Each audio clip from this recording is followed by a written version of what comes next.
Chapter 138. In Ning Wang Fu, in a certain room, Steward Wang looked at a stack of account books in front of him. Worry appeared on his chubby face. As the steward that was responsible for managing the outside businesses of the Wang Fu, he had the habit of thoroughly checking the accounts every month. This way, he could understand the income of the Wang Fu every month.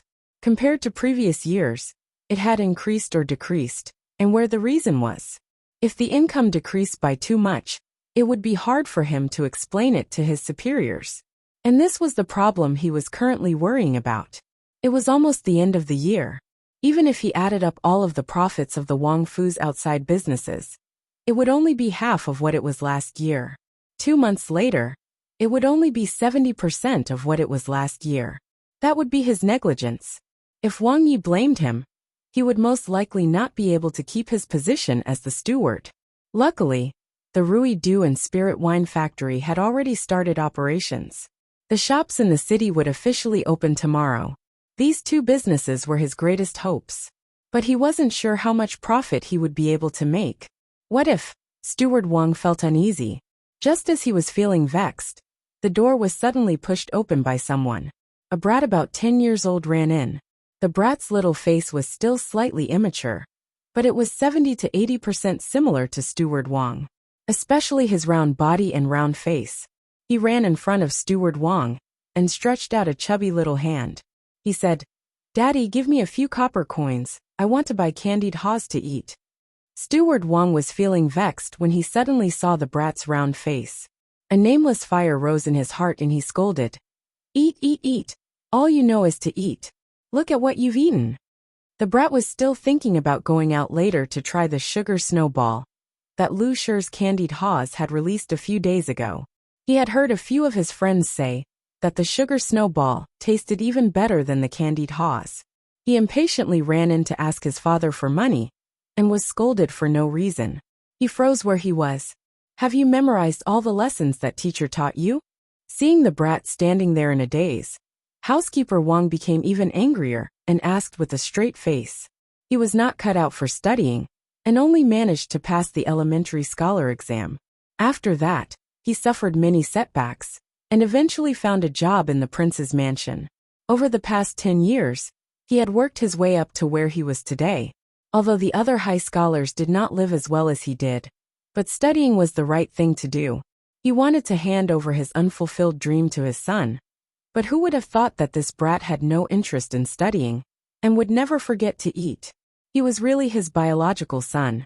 Yes, I can. The naughty brat still had some eyesight. He knew that he couldn't provoke his father right now, so he stuttered. "Recite it for me." He didn't know what was wrong with his father today. Why did he suddenly want to test him on his homework? The devilish brat rejoiced in his heart. Fortunately, he had memorized those convoluted words yesterday. He immediately recited them. Although he stumbled, he didn't make any mistakes. After listening to the naughty child recite it, Housekeeper Wang's expression finally became a little better. However, he had some doubts in his heart. In the past, when he was tested on his homework, this brat had never been able to completely recite it. What was going on this time? Was he bewitched? He originally thought that if he couldn't recite it, he would reprimand him, warning him to study hard and not to only think about playing and eating all day. He didn't expect the naughty brat to perform so well. The reprimand that he had prepared immediately became useless. His good plan was interrupted, and Housekeeper Wang's face became serious again. He casually pulled over a piece of white paper, picked up a pen, and wrote a few lines on it. He handed it to the naughty brat and said, "There is no end to learning. Don't be arrogant and complacent.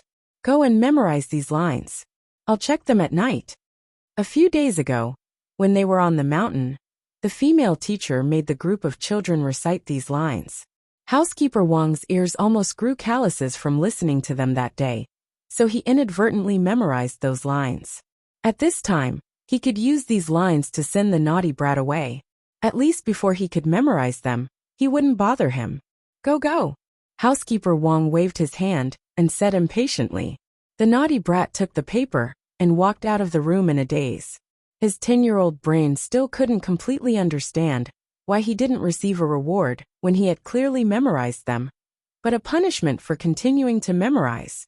The naughty brat, who had been tricked by his father, sat under the eaves of the side room with a lifeless expression.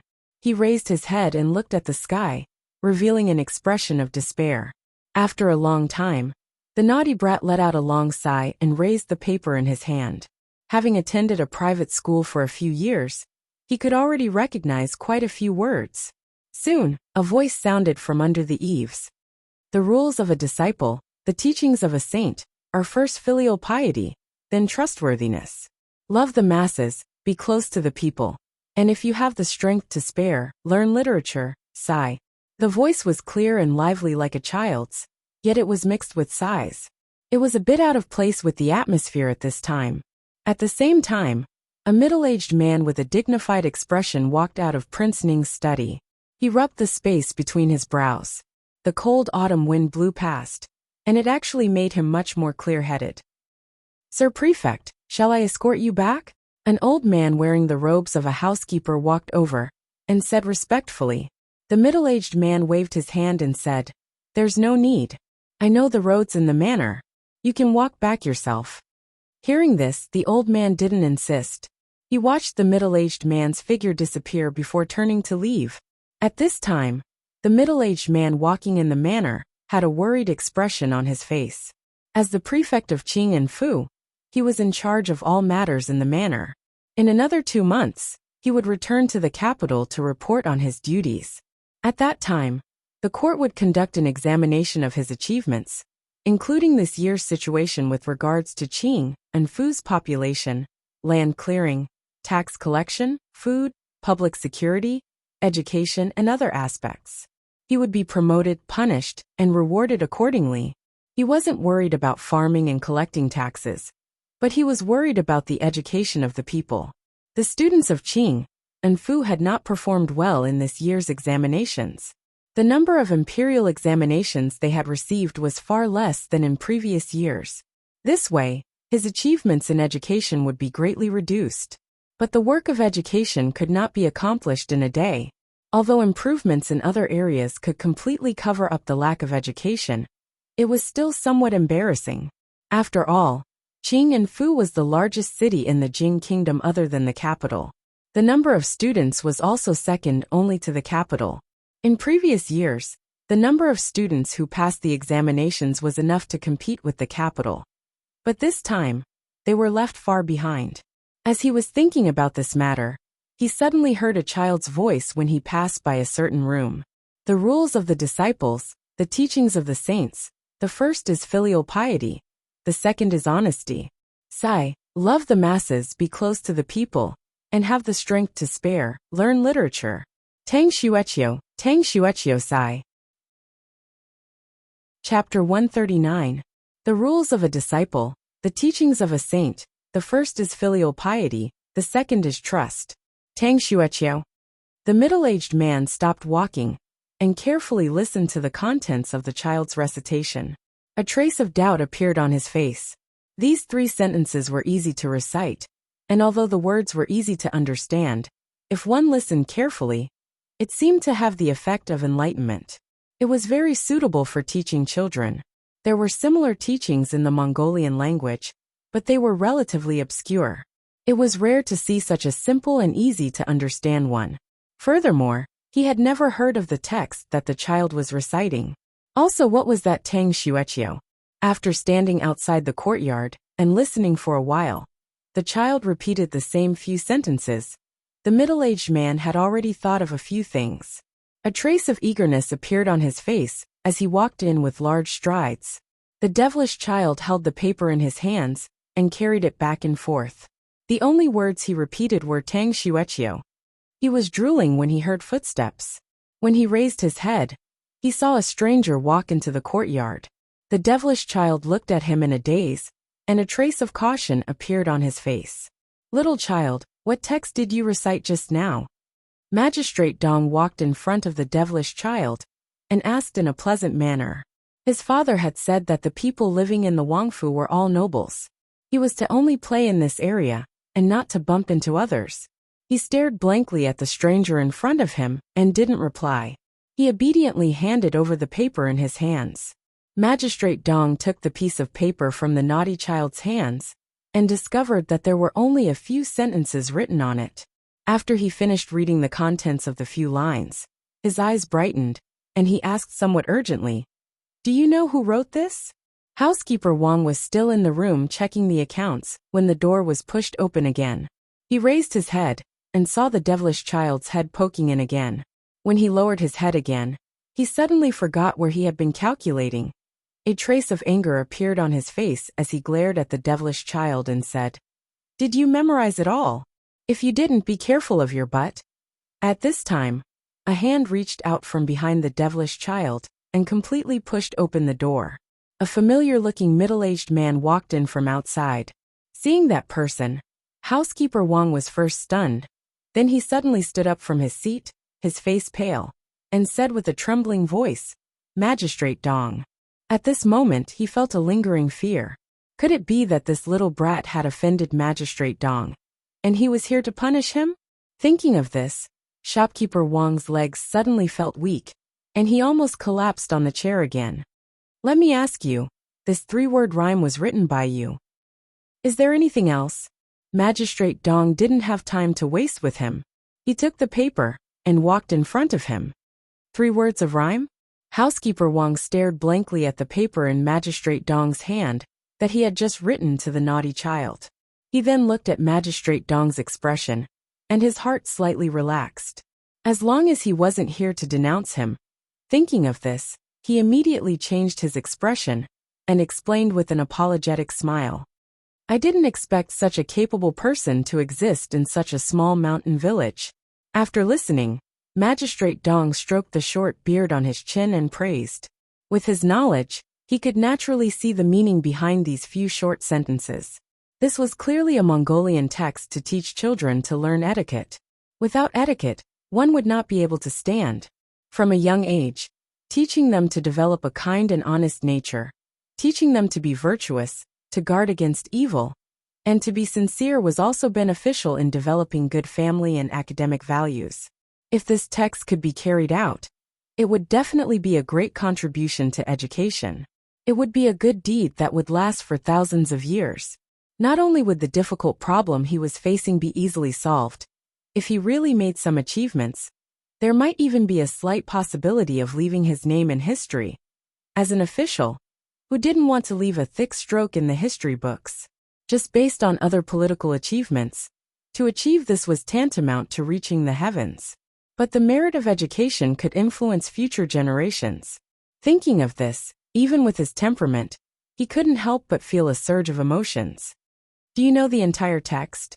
Magistrate Dong looked at Housekeeper Wang with sparkling eyes and asked. At this moment, he desperately wanted to know if this text was as he imagined it to be, an excellent piece of teaching Mongolian, so that he wouldn't rejoice for nothing. "Sir, I only heard about a dozen sentences that day. I don't know if there is the entire text," Housekeeper Wang replied honestly. Magistrate Dong looked at him and thought for a moment before saying, "Send someone to ask the village teacher again. If there really is it, you must bring the entire text back and send it to the yamen." The housekeeper of the Wang Fu could be considered a top figure outside, but in front of Qing and Magistrate, he could only nod and say yes. In order to show the importance he placed on this matter, the moment Magistrate Dong's foot left, Housekeeper Wang hurriedly left the Wang Fu. He ordered the servant to drive the carriage faster and try to finish this matter in the shortest amount of time possible. Outside the school in Willow Leaf Village, Qing once again saw Housekeeper Wang.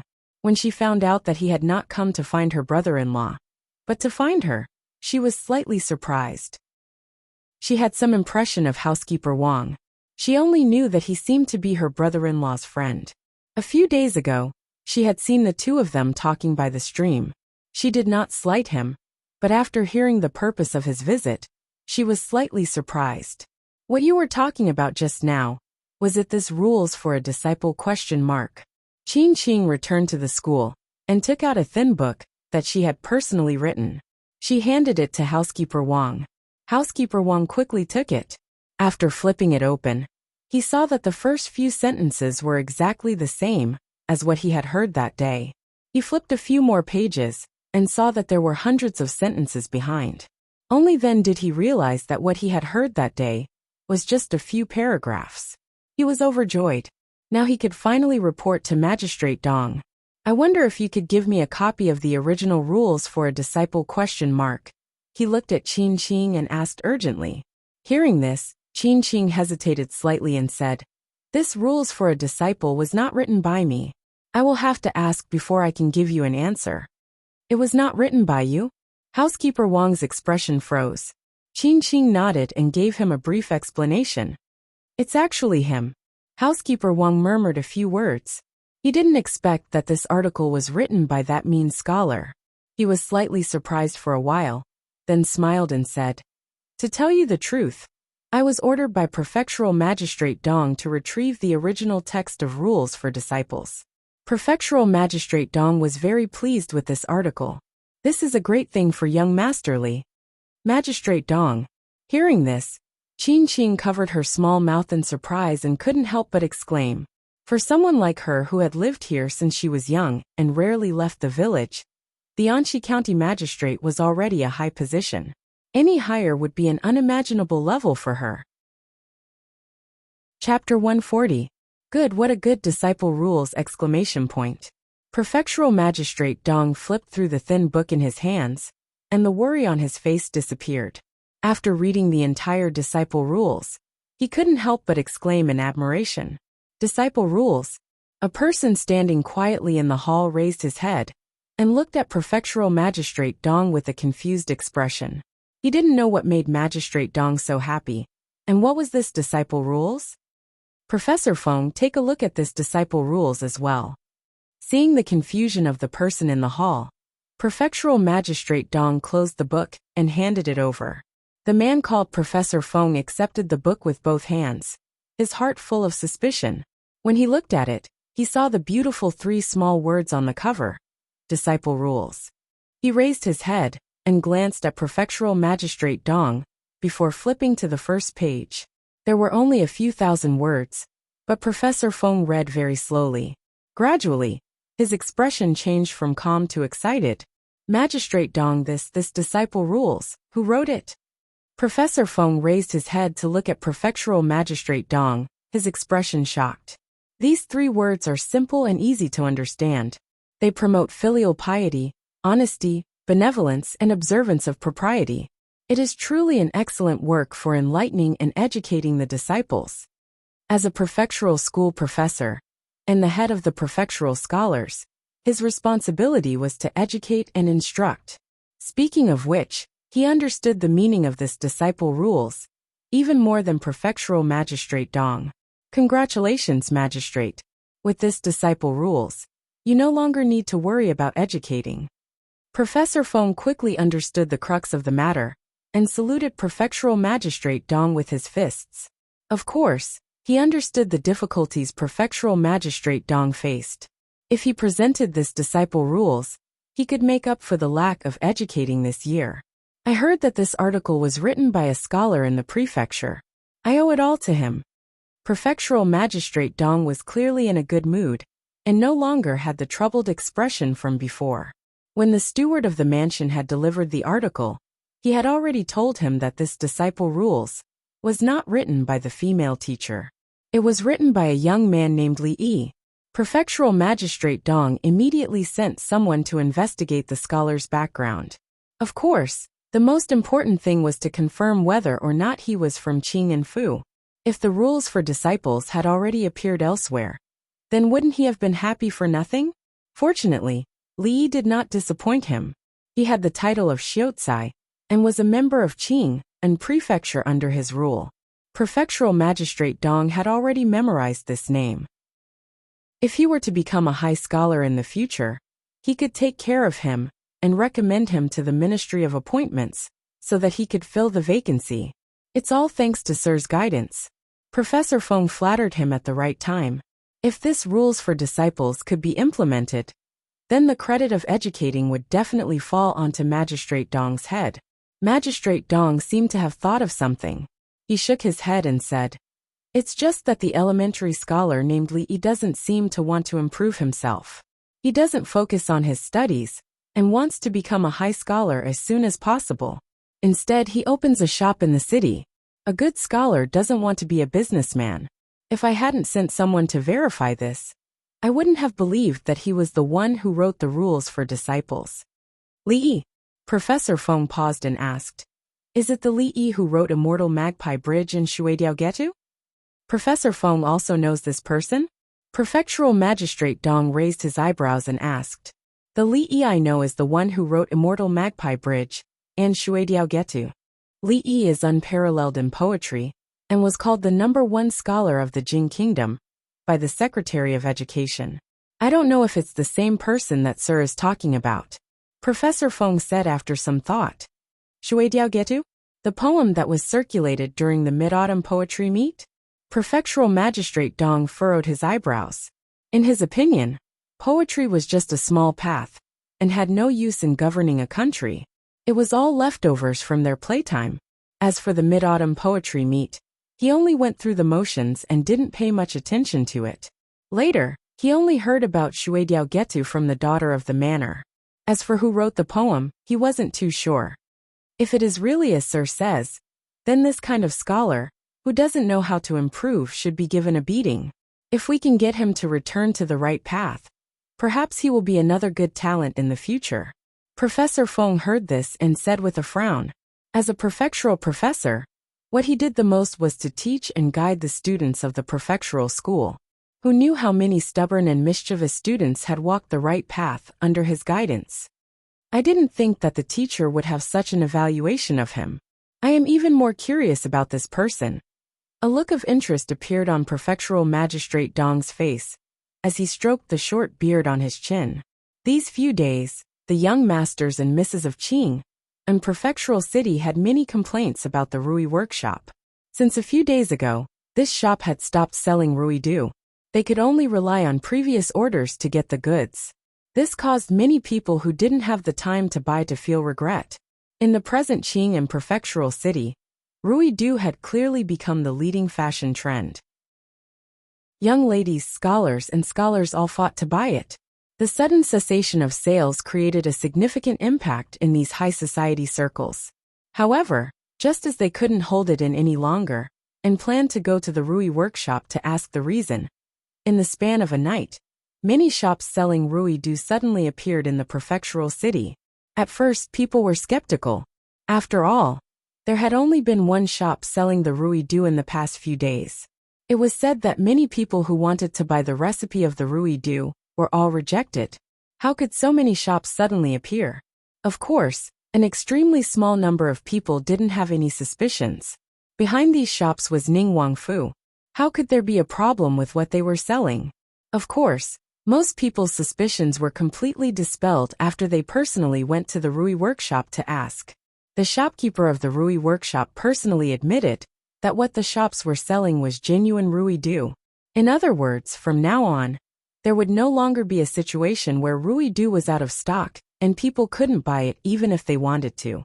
After the suspicions disappeared, a new wave of panic buying immediately erupted in the prefectural city. Countless people rushed to the newly opened shops. The workers in the shops couldn't keep up.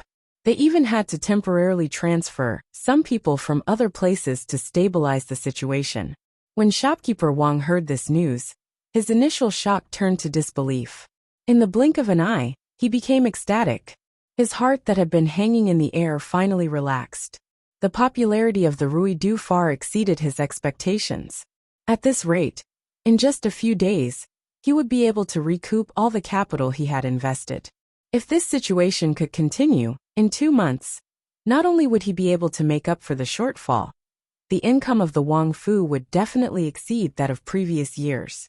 The business of hard liquor was still in preparation. There was also the perfume and soap that the scholar had mentioned. If the profits from these businesses could be like the Rui Do, just thinking about it made housekeeper Wang's blood boil. His little prince had finally done something reliable. Chapter 141. Have you heard? Other than the Rui workshop, a few more shops in the city have started selling Rui Do. How come I didn't know? Is the news true? It's true. Today, a few more shops in the city have Rui Do on sale. Before I came, I saw someone buy it. Let's hurry to that shop. If we're late, we'll have to wait a few more days. Seeing a few scholarly-looking youths pass by them and rush in a certain direction, a middle-aged man wearing an ordinary Confucian robe said with some confusion, "These days, there's an item called Ruidu. It's all the rage in the prefectural city, especially among the socialites. Why are these men rushing like ducks for it?"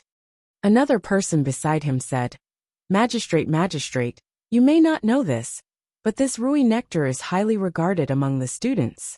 By smearing it on one's body, it can relieve fatigue, refresh one's mind, and increase one's spirit by 100 times. When a student is tired from studying, just a few drops would be enough for them to continue studying. These two people, dressed in plain clothes, walking slowly on the street, were Magistrate Dong and Professor Feng. Because of the rules for disciples, they were very curious about the elementary scholar, named Li Yi. They wanted to see for themselves what kind of person was able to write such a piece of Mongolian literature, and what kind of person he was. Of course, other than this reason, they also wanted to use this opportunity to teach him to turn over a new leaf and diligently seek scholarly honors. If he really did succeed in the future, the magistrate and the professor would personally come to reprimand him, causing him to suddenly come to his senses and devote himself to studying. This would become a legend. If that's the case, then he has benefited the students of Qing'an Prefecture, Magistrate Dong said with some surprise. He was not unfamiliar with this Ruidu. These days, the women in the family often used this item. The mistress had even mentioned to him that this item was being fought over by many socialites. If she hadn't sent a servant girl to buy dozens of bottles, she probably wouldn't have been able to buy it. However, this was the first time he knew that this Ruidu had such an effect. If he could help these students and make them study more diligently, it would be a great contribution. Professor Feng nodded and said, "Yes, in the prefectural school, there are already many students who have responded that this item is indeed very useful for studying. I am thinking of purchasing a batch to see if it can be popularized." Yesterday, after Prefectural Magistrate Dong had asked to see the scholar named Li Yi, he had done some research. Only then did he discover that the author of Rules for Disciples was the person the Minister of Education called the #1 scholar in the Jing Kingdom. At the same time, he was also the shopkeeper of the Rui workshop in Qing'an Prefecture. The popular Rui nectar in the prefectural city was also made by him. Although this item is good, but Prefectural Magistrate Dong changed the topic and said, "But as a scholar he should focus his efforts on obtaining scholarly honors. This person has such talent, we really shouldn't waste it." Professor Feng hurriedly said, "Prefectural Magistrate Dong is right. Since he can write a teaching article like Rules for Disciples, he must have a unique understanding of teaching. Why don't we let him be a scholar in the district school? This way, he won't delay his examination, and he can also contribute to the teaching of the prefectural school." "That would be good." Prefectural Magistrate Dong nodded and agreed deeply. At this time, Professor Feng pointed ahead and said, "Sir, we are about to reach the Rui workshop." A moment later, at the entrance of the Rui workshop, Prefectural Magistrate Dong raised his head to look at the signboard that said Rui workshop. He couldn't help but exclaim, "Good calligraphy. No wonder the Minister of Education has such a high opinion of him. Just based on this calligraphy, I'm afraid there aren't many people in this world who can compare." Professor Feng was also secretly amazed. After a long time, his gaze finally moved away from the signboard. He turned his head and said, "Sir, please. As the saying goes, if you want to capture a woman's heart, you must first capture her stomach." Li Yi felt that he was very close to this goal. After his previous warm invitations, the female constable named Emingzu would always ask for a glass of wine when she passed by the shop while patrolling the streets. If it was mealtime, she would sometimes sit down and freeload a meal. This kind of unconventional and forthright personality didn't seem like someone from the royal family. She was more like someone from the pugilistic world. Li Yi would occasionally wonder if she was really a princess or a princess. However, looking at Li Xian, he knew that the members of the royal family of the Jing Kingdom were all special. At least they were very close to the people. After all, since ancient times, he had never heard of any princess or princess taking being a constable as their profession. Regardless of whether she was experiencing this kind of life on a whim, from an outsider's point of view, at least she was very responsible. This also made Li Yi look at her in a new light. With such a loyal constable who abhorred evil, he would come to the store whenever he had nothing to do. Who would be stupid enough to cause trouble here? As Li Yi was thinking about this, two figures walked into the shop. Although Magistrate Dong was wearing plain clothes today, and not his official robes, he had been in a high position for a long time. He naturally had the aura of a superior. After all, he was going to teach that scholar a lesson. His expression was slightly serious, but he didn't show any anger. Looking into the hall, the first person he saw was not the scholar, but a beautiful woman wearing a light blue constable's uniform. When Magistrate Dong entered, the woman happened to raise her head to look at him. The moment he saw the woman, Magistrate Dong stopped in his tracks. His body trembled, and the dignified expression on his face disappeared. His expression became serious, and he was about to speak when the woman waved her hand casually. Magistrate Dong's words were immediately stuck in his throat. Professor Feng did not recognize the woman. After entering, he wore the serious expression that he usually wore in front of students. He walked to the side of the only young man in the hall and asked, "You are Li Yi?" Li Yi's face showed a look of shock. No way, someone really came to cause trouble. This person showed a grim face the moment he entered, and named him by name. One look, and he knew that this person did not come with good intentions. He turned his head to look at Emingzu and blinked. As a constable, this person came to bully you right in front of your face, and you don't care? Emingzu took a sip of wine. The expression on her pretty face did not change. Seeing that Li Yi did not answer, Professor Feng thought that he had frightened him, and continued to ask, "That disciple rules, was it your creation?" Disciple rules? Li Yi finally understood that the other person was not here to cause trouble. Yesterday, Qing Qing had told him that the magistrate had sent someone to take away the disciple rules that he had modified. At that time, Li Yi had been a little surprised. The only people who knew about the disciple rules were him, Qing Qing, and those naughty children. How did the magistrate know about it? But now was not the time to think about this. The magistrate was a very high position. The magistrate of Qing'an Prefecture was almost equivalent to the mayor of a municipality in the future. The rank was very high, and Li Yi did not dare to slight him. He immediately stood up. "Welcome, Lord Prefectural Magistrate. Please take a seat, please take a seat." He did not know how to greet such a high official, so he hurriedly said this based on the little impression he had seen in the television series.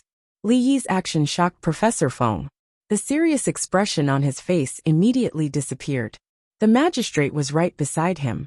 Even if he had a few more guts, he would not dare to sit. Chapter 142. Professor Feng was choked by Li Yi's words. He coughed dryly and said awkwardly, "Ahem, don't talk nonsense. I am the prefectural school professor of Qing'an Prefecture. Call me a beast." Li Yi looked at the middle-aged man in front of him with some surprise. His first thought was that he was actually a university professor in the future. He then realized that professor seemed to be an official position here, mainly responsible for the education of a prefecture. The prefectural school professor of Qing'an Prefecture was almost equivalent to the director of the city's education bureau in the future. However, he didn't plan on taking the imperial examinations.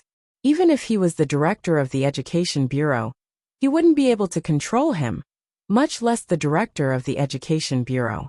Since he wasn't the prefectural magistrate, Li Yi didn't need to be so careful. However, he still had the necessary etiquette. After all, he still had the identity of a scholar. He bowed respectfully and said, "Sir, the rules of a disciple was written by me." Shamelessly claiming the fruits of someone else's labor as his own, he blushed slightly. Professor Feng nodded slightly. The young man in front of him looked talented. Looking at his words and actions, he seemed to be a person who knew how to behave. His first impression of him was not bad.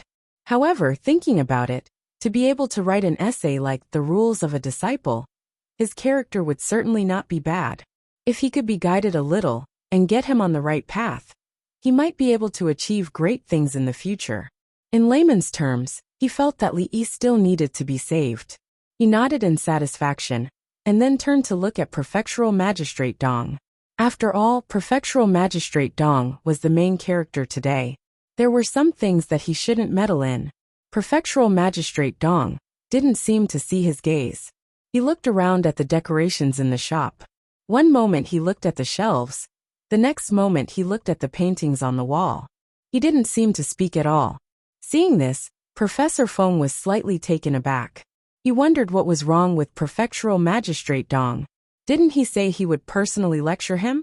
Before he came, Prefectural Magistrate Dong had specifically told him not to reveal his identity and to just treat him as one of his tutors. However, Professor Feng didn't dare to treat him as a tutor. Seeing this, he didn't dare to remind him and could only do it himself. What Professor Feng didn't know was that Prefectural Magistrate Dong was still curious as to why Princess Yongluo was here. What was her relationship with this scholar?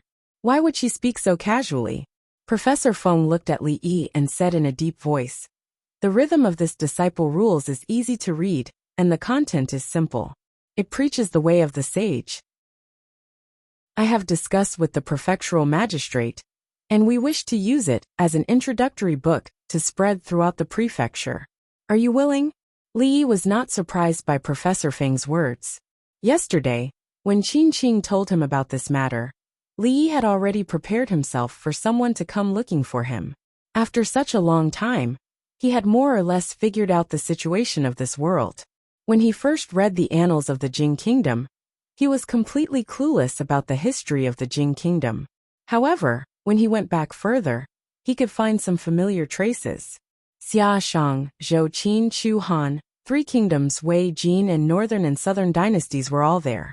The general direction remained the same, but when Li Yi compared more specific details, characters, or some minor events with the history books in the library, he found that there were still some discrepancies. The wheel of history officially began to deviate and diverge, probably during the Sui and Tang dynasties. The country named Tang ended the chaotic times at the end of the Sui dynasty. However, not long after the country was founded, it welcomed a major split, forming a regime similar to the 5 dynasties and 10 kingdoms. The Jing Kingdom was established at that time, and it had been 50 to 60 years since then. There was no 3-character classic or 1,000-character classic in this world. Although there were other introductory books to replace them, they were relatively obscure and not suitable for children to learn. They were far from being as easy to understand as the disciple rules. The disciple rules still had a lot of controversy in later generations. Some people said that it promoted foolish teachings and was only suitable for the ancient feudal society. Both sides expressed their own views, and the controversy was not small. However, in the current Jing Kingdom, where Confucianism was still the mainstream, no one dared to say that the disciple rules promoted foolish teachings. The father was the ruler of the sons, and the monarch was the ruler of the ministers. Daring to say that this was a feudal way of thinking, did you want to rebel? With such a big label on your head, even the most powerful person would be crushed to death. As these thoughts flashed through his mind, Li looked at Professor Feng, cupped his fists and said, "Everything is up to you, Your Excellency." This professor had already discussed with the prefectural magistrate, and he still came to ask for his opinion. Wasn't this too much? If he really felt that it was not good to take something from someone else for free, he could just give him a few thousand taels of silver. You are worth teaching. Professor Feng was even more satisfied. He thought to himself that this elementary scholar was not like what he had thought. He looked like a promising talent. As Emingzi listened to the conversation between the two of them, she could not help but feel a trace of happiness in her heart. What was this disciple's rules? It actually made Prefectural Magistrate Dong and the Prefectural School professor come to visit at the same time. Could it be that this scholar had some abilities that she did not know of? As she thought of this, when she looked at Li Yi again, a strange look appeared in her eyes. As for Prefectural Magistrate Dong, he had already completely become a qualified follower. He stood behind Professor Feng without saying a word. Most of his attention was on Emingzi. Since you have such talent, why don't you think of improving yourself and take the imperial examinations to serve the country? As a scholar, you actually chose to walk such a lowly path. Have all these years of reading by the sages been in vain? After asking Li Yi symbolically and going through the process once, the next thing to do was to get to the main point. Professor Feng's face was stern as he looked at him and said this sternly. His voice also raised a few pitches. This was also the way he usually reprimanded his students. Li Yi was shocked. He did not expect this guy to change his attitude so quickly. Just a moment ago, he was talking to him in a friendly manner, and the next moment, he turned into a coffin face. Li Yi did not react for a moment and stood there in a daze. His expression fell into Professor Feng's eyes. Naturally, he was ashamed of his words and was on the verge of repentance. Professor Feng's expression softened as he looked at him and said, "Since you have done a good job in educating the prefectural school, I can make an exception and allow you to become a scholar in the county school. It will not affect your studies and will also be of great help to you in the future when you take the imperial examinations. First knock him unconscious with a stick, then feed him a sweet date." Professor Feng had been in charge of the prefectural school for so many years and had long since perfected this method. He raised his head slightly and looked at the scholar in front of him, waiting for the moment when he would be deeply grateful to him. Although the rank of a county school official was not high, it was still an official. A high scholar might not care about it, but it was a position that many elementary scholars would fight to get. If he was lucky enough to become a high scholar in the future, he might be directly promoted to a teacher and would not have to wait for the Ministry of Appointments to appoint him. Scholar. After Li Yi reacted, his expression immediately changed. Not long ago, he had rejected the position of the school teacher, and now someone wanted him to become a scholar. He was completely uninterested in this. If he really became a scholar, he would be under the control of others. He would no longer be able to lie comfortably in the courtyard and bask in the sun. He would also not be able to do things as he pleased. He would probably only be able to earn a few taels of silver a month. He might as well sell a bottle of rui. In just a moment, Li Yi rejected this suggestion. "Why, you are not willing?" Professor Feng looked at him and asked with a frown. "It's not that I am not willing." Li Yi straightened his body and bowed to Professor Feng. With a troubled expression he said, "It's just that I have had a chronic illness since I was young. Every time I think about taking the imperial examinations and becoming an official, I would be bedridden. I had no choice but to give up on the imperial examinations and become a businessman. Your Excellency, I am very grateful for your kindness. However, because I was born with a chronic illness, I can only thank you for your kindness." Professor Feng was stunned.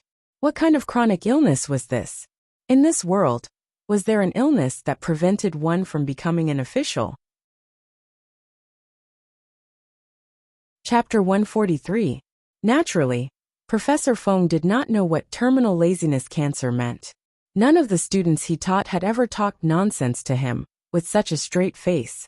He was still suspicious. Could this really be a strange illness that he had never heard of before? An illness that prevents one from becoming an official? Emingzu had a strange look in her eyes.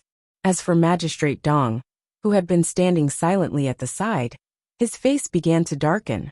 This scholar clearly had no interest in fame and did not want to become a mere academic official. He made up this chronic illness that prevents one from becoming an official to fool Professor Feng. And Professor Feng actually believed it.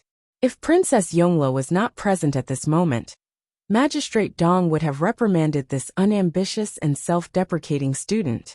If everyone was as lazy as him, how could the country recruit talents? Forget it, forget it. Since you have an illness, then rest well. We'll talk about this later. Professor Feng shook his head and sighed. In the prefectural school, there were many students who participated in the imperial examinations. After failing many times, they became absent-minded and eventually went crazy.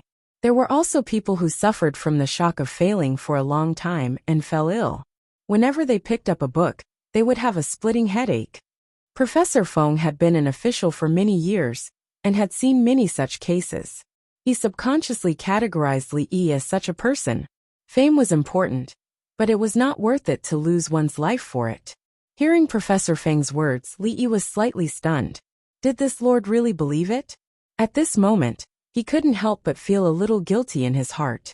Deceiving such an honest person really made him feel a little uneasy. I did not expect such a strange illness to exist in this world. This official is truly ignorant. After walking out of Fortune Square, Professor Feng let out a long sigh. There was a deep sense of regret in his tone. Do you really think that he was speaking the truth?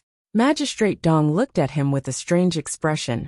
Magistrate Dong had to admit that aside from Princess Yongla, after this incident, his impression of that scholar had become even deeper.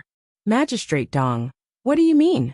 Professor Feng looked at him with a face full of confusion. A moment later, a man on the street suddenly flew into a rage and attracted the attention of many people. This brat, how dare he deceive me? Professor Feng was seething with anger. He had been in charge of the school for so many years, and when the students saw him, they were all respectful and courteous. When had he ever met such a stubborn person? At this moment, Professor Feng's heart was filled with doubt. Was the rules for disciples really written by him? As a dignified professor of the Imperial College, he had actually been fooled by an elementary scholar. This was a great humiliation to him. Professor Feng's face was filled with anger. He rolled up his sleeves and was about to leave when he said angrily, "Humph, I have seen many people like him. Even if he is a rotten piece of wood, I will make him repent." Over the years, he had taught countless students, but he had also encountered quite a few stubborn people. Professor Feng had developed an obsession with Li Yi. Magistrate Dong shook his head and pulled him back in time. Forget it, forget it. I'm afraid he doesn't care about fame at all. No matter what we say, it's just playing the lute to a cow. Since Professor Feng did not want to be a scholar, they could not force him. Furthermore, there was the princess in the shop, so they could not let Professor Feng meddle. Professor Feng did not know her identity. If he said something wrong and offended the princess, it would not be good. Just as Professor Feng's heart was filled with anger, but he could not go against Magistrate Dong's wishes. Inside the shop, Li Yi was sitting lazily on a chair with his legs crossed. He sipped on his tea and looked extremely relaxed. Why do you not want to be a scholar? Emingze hugged her saber in front of her chest and looked at him with interest. Ever since the imperial examination system was established, countless students studied hard. Wasn't it so that one day they could pass the imperial examinations and fight for a position in the government? It was rare to see a scholar who did not want to be an official. Li Yi pursed his lips and swallowed a mouthful of tea. He said, "What's so good about being a lowly scholar? There's no rank, and you're ordered around all day. It's boring. If you want to be an official, you should at least be a county magistrate. At the very least, you should be a county lieutenant. What's the point of being a scholar? If you want to have a foothold in this world and not be bullied, you have to know how to hug someone's thigh. But rather than hugging someone else's thigh, it's better to be someone's thigh yourself." There was no need to be a high-ranking official.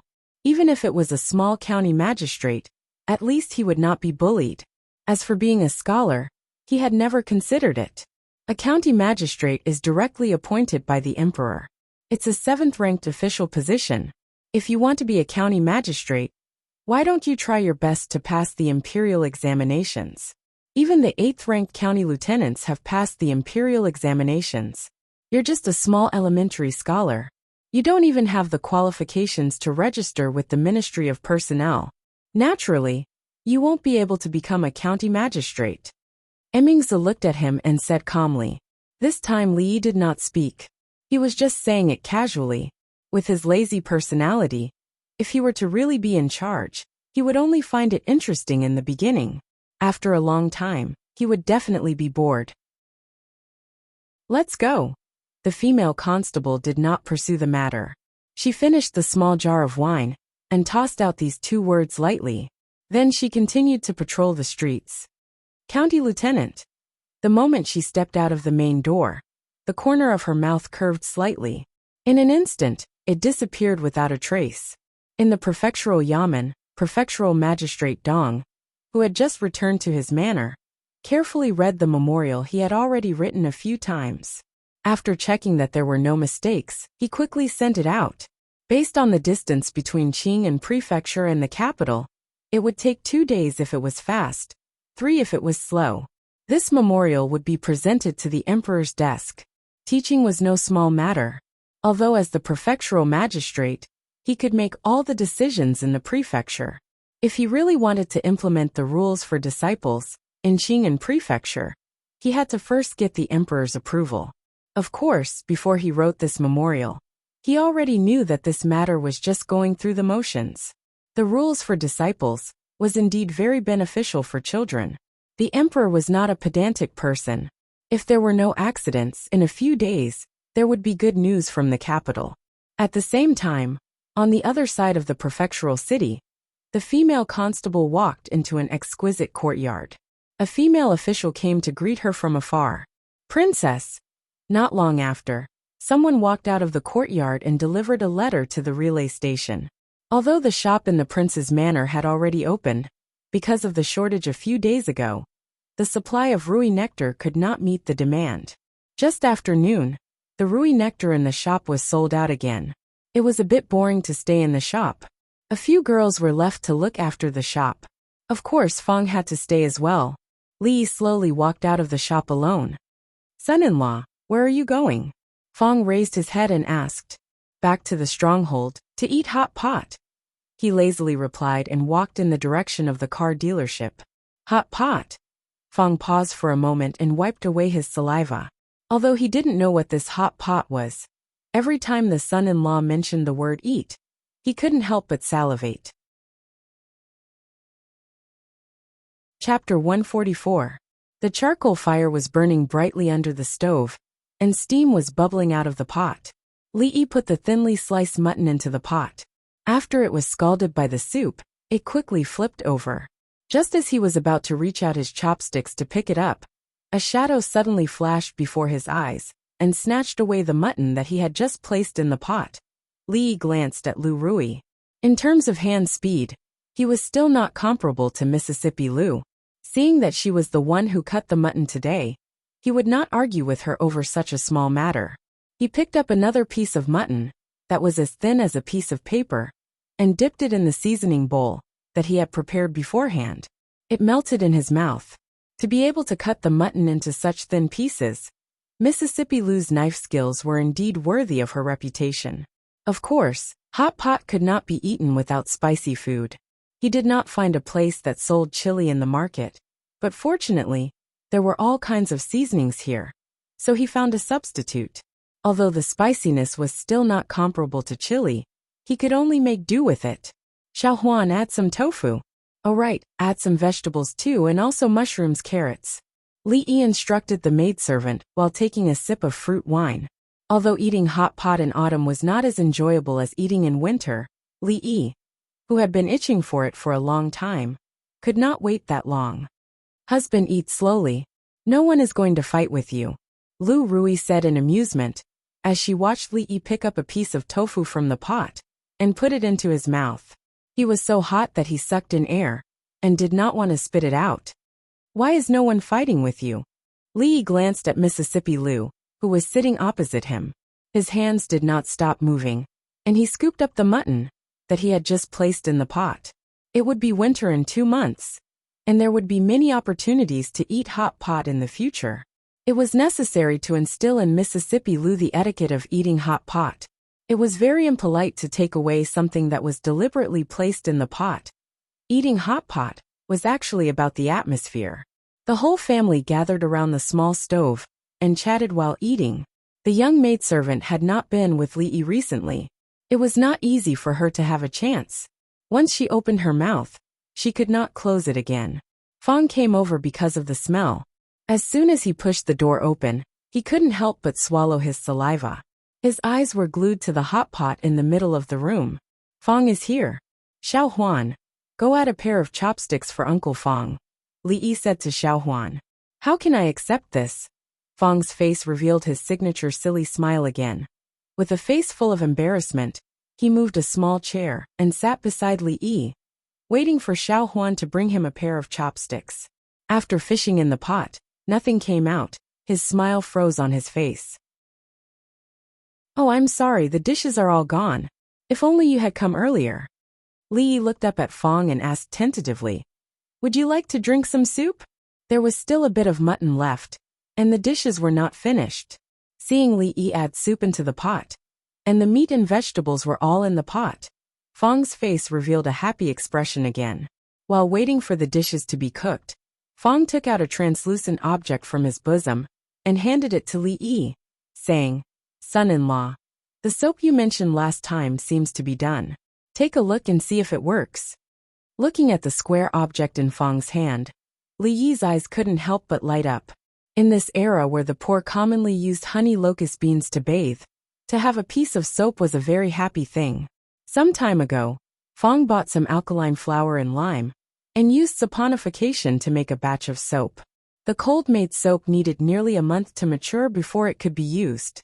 During this time, Li Yi was busy with Rui's due, so he asked Fong to count the days and inform him when the time was right. Having just finished eating the hot pot, it was inevitable that his hands were a little greasy. He couldn't wait to get some water, and after rubbing the soap in the water, a layer of rich foam appeared on his hands. This was the advantage of handmade soap. There was a lot of foam, strong decontamination ability, and at the same time, it had an amazing cleaning ability without causing any damage to the skin. When Li Yi made the first batch of soap, he didn't add any messy things in it. Although it didn't look good, it was very practical. After rubbing the foam on his hands for a while, and then rinsing it with water, there was no longer any greasy feeling on his hands. "Son-in-law, what is this?" Xiao Huan blinked her curious eyes and looked at the soap in Li Yi's hands. She was very curious about this thing that could produce foam. "And this is called soap. It's used to wash your hands and bathe. It's much better than bath beans." "So it's pancreas." The servant girl nodded as if she understood. "What pancreas? Can pancreas be compared to my soap?" Li Yi pinched her little face and said, "I just finished eating the hot pot. There's a smell on my body. Go and take a bath." "Xiao Huan doesn't have a smell." The servant girl stretched out her sleeve and smelled it. She muttered and ran to the kitchen to boil water. When Li Yi turned around, he found that Mississippi Lu was playing with bubbles. She seemed to be very interested in the soap. Then, Li Yi's first piece of soap was mercilessly confiscated by her. She would bathe every day after she came back from cultivation. This soap was obviously better than bath beans. Seeing that he couldn't beat her, Li Yi didn't argue with her. The first batch of soap was about 10 pieces. He kept some at home, and gave the rest to Fong, and the others to divide. The soap he made didn't add any chemical stabilizers, preservatives, or preservatives. Of course, even if Li Yi wanted to, he didn't add any. Under normal circumstances, it could only be used for about a year. According to the tutorial in the book, he actually made it in one go. Next, he would make some in small batches, improve the process, and add some essential oils and spices to it. Then it would be the real soap. As for the current product, it could only be called soap. If he added some sulfur, it would be sulfur soap. It had a certain effect of killing germs and pests, and could prevent diseases. In this era where hygiene awareness was still very low, it had a higher practical value. Rui soap had been retired for a long time. It was time to introduce a new product. This time, Li Yi planned to take the low-end and high-end routes. The ordinary soap would be sold at a lower price, and the scented soap would be slightly more expensive, going the route of the aristocracy. Of course, the fragrance could also be customized, but the price would be higher. Covering both the low-end and high-end markets, the profits would probably be higher than Rui soap. However, because the production period was too long, it would probably be next year before the soap could be officially sold. With the help of the other shops, the business of Rui soap gradually decreased after 2 days. There were a few girls and Fong in the shop to take care of it, so he didn't need to worry. He hadn't left the mountain for 2 days.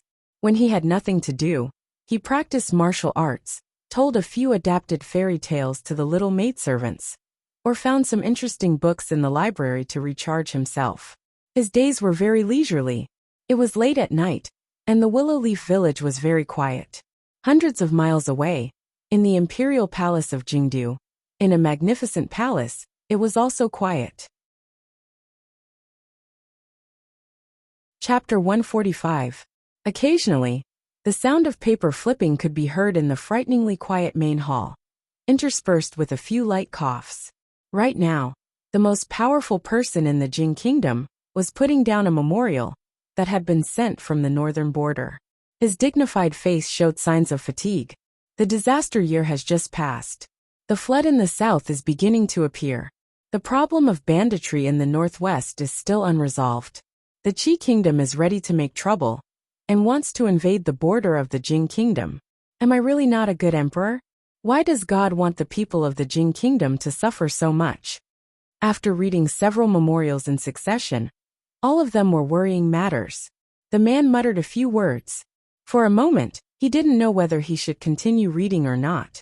At this moment, the door of the palace opened quietly. A stooped figure walked in silently. It was an old man with a face full of wrinkles. His face was white and beardless. He wore an ordinary gray robe. He walked up the steps and stood in front of the wide table. He said in a low voice, "Your Majesty, concubine Yen has returned from a visit today. She is waiting outside the hall." There was a trace of femininity in the old voice, but no emotion could be heard. "It is very late. Go tell her that if there is anything, we can talk about it tomorrow." The man heard the words and waved his hand. At this time, he was annoyed and did not want to see anyone. He did not even want to see his most beloved empress. Naturally, he did not want to see concubine Yen. The old man nodded and quietly retreated. After a while, he came back again and presented an item in his hand. He replied, "Your Majesty, concubine Yen has returned to the palace. She sent me to present this item to your Majesty. This item is called Ruidu. Concubine Yen brought it back from a visit. It is said that it has the effect of dispelling fatigue." Oh, Emperor Jing took the small porcelain bottle from his hand. When he was about to open it, the old man said again, "Your Majesty, the origin of this item is unknown. Should we let the Imperial Physician Bureau examine it first, and then?" Emperor Jing waved his hand and said, "It does not matter. This is her kind intention. Besides, concubine Yin will not harm me. By the way, how should I use this item?" "Her Highness, concubine Yen, said that you can drip this on your hand," the old man said. He had personally tested it just now. When this thing was dripped on the body, it would indeed emit a strange smell. It could slightly stimulate one's spirit, and it could also be considered to have the effect of dispelling fatigue. Based on his decades of experience, this thing was not poison. Of course, if this thing needed to be taken to be effective, he would not let His Majesty take the risk, regardless of whether concubine Yen had good intentions or not. The man opened the lid of the porcelain bottle, and a fragrant smell wafted out. When he heard that some students were using Ruidu to study, Li added a little more peppermint to the Ruidu. Since they wanted to be refreshed, he would let them be refreshed. He had not followed concubine Yan's instructions and dripped the thing on his hand, but he already felt a little clearer. A strange look flashed through Emperor Jing's eyes. He murmured, "This thing is strange. Concubine Yan's hometown is in Qing Prefecture, right? I will add this item to the tributes of Qing and Prefecture and send a batch every month." Since it had the effect of dispelling fatigue, he put the porcelain bottle aside and reached for the next memorial. After opening it, he smiled and said, "What a coincidence. This memorial was sent by the prefectural magistrate of Qing'an."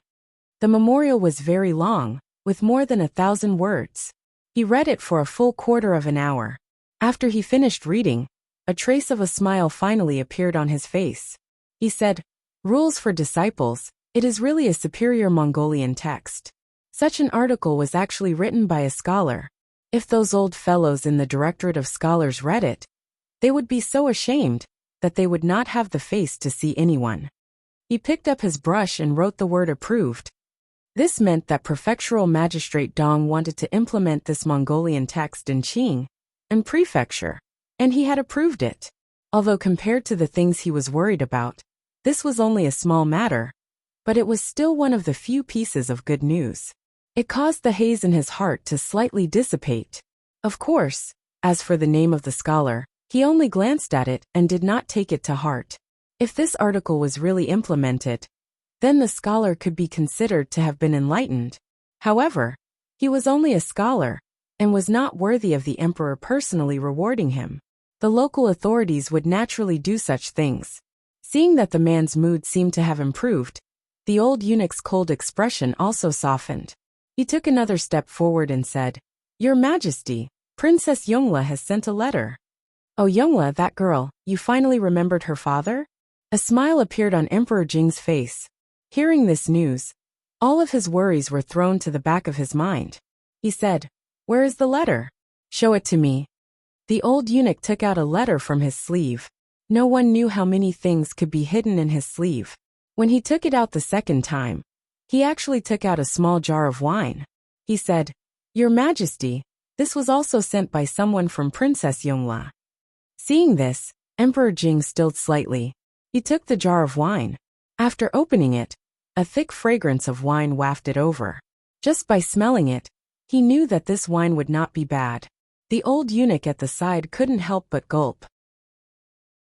When he was inspecting the wine just now, he couldn't resist secretly taking a sip. Even now, the strong taste was still lingering in his mind. Good wine. Fiercely drinking a mouthful of strong wine, Emperor Jing's eyes brightened. He praised, "Yongle, that girl still knows what I like." She eagerly opened the letter. Part of the content was about the governance of Qing and Fu. Emperor Jing smiled. With her there was no need to even send an imperial censor. After that, it was the greetings between father and daughter. Yongle's temper was a bit stubborn, but she had been sensible since she was young. She won his favor the most. Even though they were in the imperial family, the relationship between father and daughter was still very deep. When he read the end, Emperor Jing's expression froze. He showed some shock and murmured, "Anshi County military officer, Li." Seeing this name, a trace of confusion appeared on his face. In the next moment, he seemed to remember something and flipped open the memorial again. A moment later, a look of realization appeared on his face. Yongle actually admires this person so much. Never mind, let her do as she wishes. Emperor Jing murmured a few words and suddenly said, "Changda. This old servant is here." The old eunuch said in a low voice, "Draft the edict. Tomorrow, have someone send this edict to Qing and Fu." Emperor Jing was in a good mood that night. He finished writing the edict and looked at the unfinished memorial on the table. He waved his hand and said, "I will approve these tomorrow." The old eunuch heard the meaning behind his words and said, "Where will your Majesty rest tonight?" Emperor Jing thought for a moment and said, "Announcing Peace Palace." Announcing Peace Palace, Concubine Yan's residence. Chapter 146. Outside the Announcing Peace Palace, the old eunuch named Changda looked at the imperial edict in his hand with a hint of doubt in his muddy old eyes. It was really strange that a mere secondary class 8 county lieutenant could be rewarded by the emperor himself. Soon the doubt on his face disappeared. The emperor's heart was hard to predict. He only needed to pass down the edict. As an official of the emperor, he had served 2 generations of emperors and was very clear about what he should do. He looked back at the palace in the night, and the old figure disappeared under the palace wall. He didn't know if it was a psychological reason, but he didn't feel anything when he washed his face before. These days, he washed his hands with soap in the morning and felt much more refreshed. Although the homemade soap looked a little ugly, it was very useful. Ever since he knew that Xiao Huan used this thing called soap to wash her face in the morning, the few pieces left for Fong, and the others were all snatched up by the women in the village. Fong didn't feel anything about it. He just got a basin of water in the morning and washed his face carelessly. Only women and the son-in-law would be so fussy. He only left 1 piece for his mother-in-law and gave the rest to the younger girls. He heard from the son-in-law that he would make a soap with a fragrance in the future and call it fragrant soap. Fong didn't understand why the son-in-law was always fiddling with these things for women. He was a man, but why didn't he have any manliness? Standing in the courtyard early in the morning, waiting to go to the shop with Li Yi, Fong saw him rubbing the soap until his hands and face were covered with it. He accidentally dropped the soap on the stool. Fong shook his head helplessly and let out a long sigh. "Son-in-law, Li Yi had just washed the soap off his hands when he suddenly heard Fang's voice. "What's wrong?" Li Yi raised his head and looked at him. "You dropped the soap." Fang pointed at the soap that Li Yi had accidentally dropped and reminded him. Clang! The copper basin on the stool was also accidentally touched by Li Yi and fell to the ground, splashing the water on his face. In the shop, the four girls could already take charge of the shop. Li Yi was happy to be free. If he wanted to go to the shop, he would. If he did not want to go, he would stay in the stockade village. He would tell stories to Xiao Huan, talk with Rui about life's ideals, practice martial arts when the weather was good, and fantasize about when he could fly in the sky like Mississippi Lu. Li Xian would occasionally go to the shop to voice out his doubts. There were many problems that were difficult to explain to him, according to the current scientific understanding. Li Yi could only subtly instill some thinking methods, such as deduction, induction, analogy and so on. He had already given him the stepping stone. As for whether he could break the door of science with this brick, it still depended on his luck. In the meantime, Li Xian also had Li Yi draw a painting for him. More accurately, it was for Wang Fei. Wang Fei's birthday was approaching, and what gift to give was a problem. Ning Wangfu didn't lack anything. Li Xian had racked his brains for this matter. Gift calligraphy and paintings? Mother didn't like it. Give jewelry? Would the dignified Wang Fei lack jewelry? Rare treasures? That would have to be something. After thinking for a long time, the crown prince decided to find another way. The painting that Li Yi had drawn for him last time, he had shown it to Wang Fei like it was a treasure. At that time, Mother seemed to be very interested in the painting. If he could also draw a painting for her, he might be able to create a surprise. Since it was a surprise, he couldn't draw it in front of her. It didn't seem good to bring Li Yi to the Wang Fu to peep at his mother. He could only pick a painting from the Wang Fei's previous paintings and let Li Yi compare it to the painting. This was not difficult for Li Yi. The paintings in this world were the same as other books. He could copy them into his consciousness and draw them out without any mistakes. All he had to do was use some three-dimensional painting techniques. Li Xian's idea wasn't bad. There wasn't a woman who didn't want to keep her youth. Wang Fei wasn't young, but she wasn't even 40 yet. Adding on the fact that she took good care of herself, she only looked to be in her early 30s. If she and Ning Wang worked hard, she might be able to give Li Xian another younger brother or sister. Speaking of Wang Fei's birthday, when Li Xian invited him last time, Li Yi had agreed because he thought that he could give her a few bottles of Rui Du. Perhaps it could be promoted in the upper-class circles of Qing and Fu. However, he didn't think that Rui Du would already be popular before this. There was no need to do anything else. If he had known earlier, he wouldn't have agreed so easily. After all, he didn't belong to that circle. Other than Li Xian, he didn't know anyone else. It would be awkward to go. In his opinion, lying in the yard and sunbathing was more interesting than attending the birthday. 10 taels of silver for a painting. Li Xian was an old customer, so he could get a 9% discount. After rounding it up, it was exactly 10 taels of silver. As a son, it was not enough to just give her a painting. However, other than a painting, what else could he give her? Thinking about it, Li Xian's head hurt. After going one round, it came back to Li Yi. Are we friends? Li Xian looked at Li Yi, his eyes burning. I'm just a commoner. How dare I call myself friends with your highness? Looking at his eyes, Li Yi's heart became a little vigilant. Yesterday, he gave him a bar of soap. Did he misunderstand something? One sentence interrupted Li Xian's thoughts. He didn't know what to say next. I've always thought of you as a friend. Li Xian looked at him and said bitterly. To be honest, since the first day we met, have I ever put on airs in front of you? The sudden confession made Li Yi have goosebumps all over his body. He hurriedly made a pause gesture and said, Okay, leave it to me. Don't look at me like that. After Li Xian achieved his goal, he left with a satisfied face. He didn't have to worry about anything if he handed this matter to Li Yi. Encountering such a fraud, Li Yi could only shake his head and sigh that he didn't make friends carefully. In comparison, Emingzu was more reliable. She could get a free security guard just by freeloading a few meals and a few glasses of wine. It was so cost-effective. The only thing that made Li a little strange was that in the past 2 days, he always felt that Mingzu sometimes looked at him with a strange expression. Thinking about it later, he always felt that something was not quite right. Chapter 147. In the back hall of Anqi County Government, County Magistrate Lu was sitting in an old-fashioned wooden armchair, leisurely enjoying fragrant tea. Drinking tea was one of his hobbies. County Magistrate Lu didn't have many hobbies. Closing the door and having fun with his concubine in the room was one of them. Next was drinking tea. The tea was good tea, which was given to him by the county magistrate a few days ago. The county magistrate was also a tea lover. County Magistrate Lu had been thinking about his treasured tea leaves for some days, but the county magistrate had been unwilling to part with them.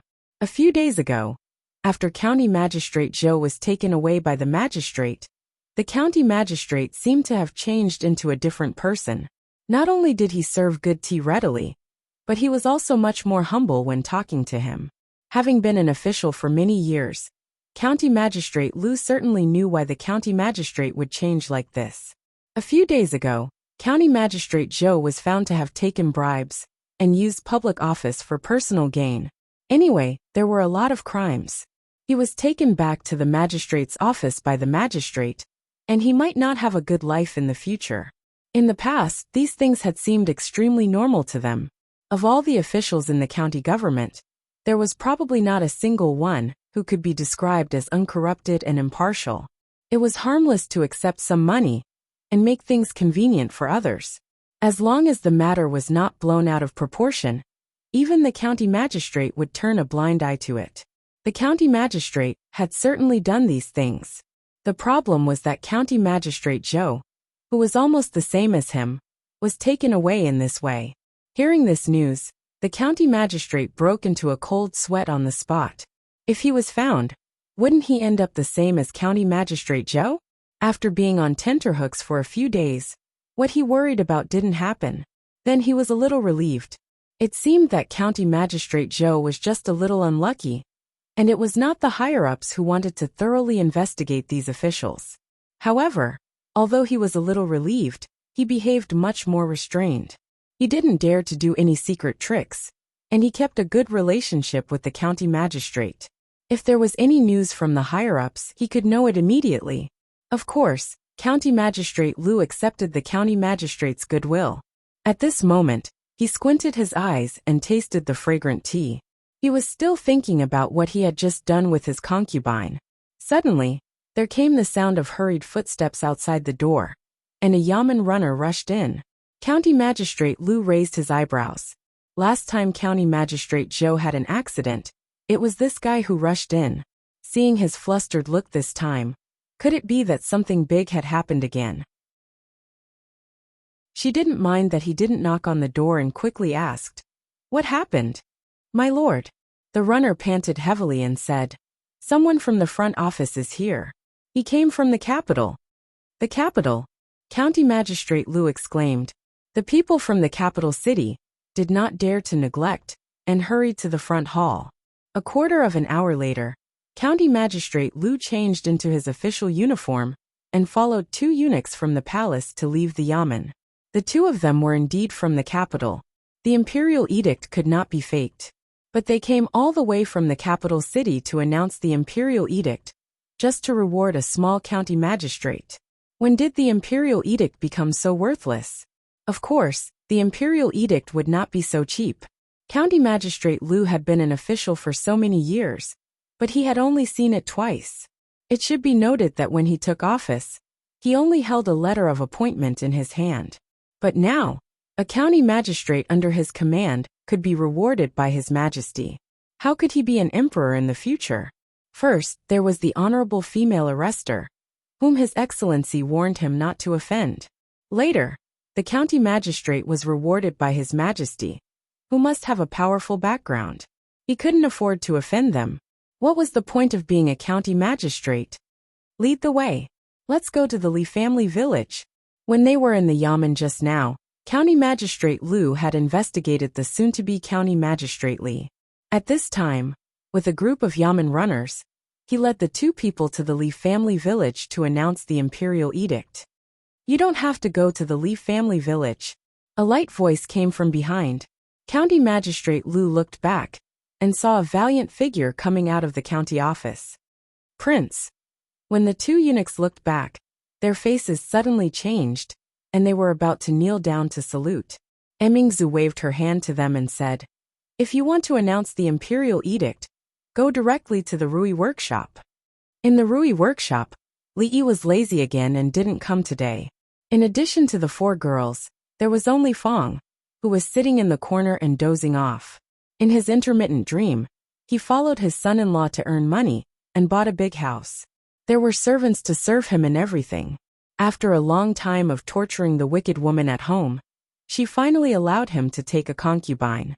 In his joy, he was about to welcome Miss Hong from the Jade Courtyard back home. "Who is Li? His Majesty has an imperial edict. Kneel down and accept it." Suddenly, a loud roar woke Fong up from his dream. His body trembled.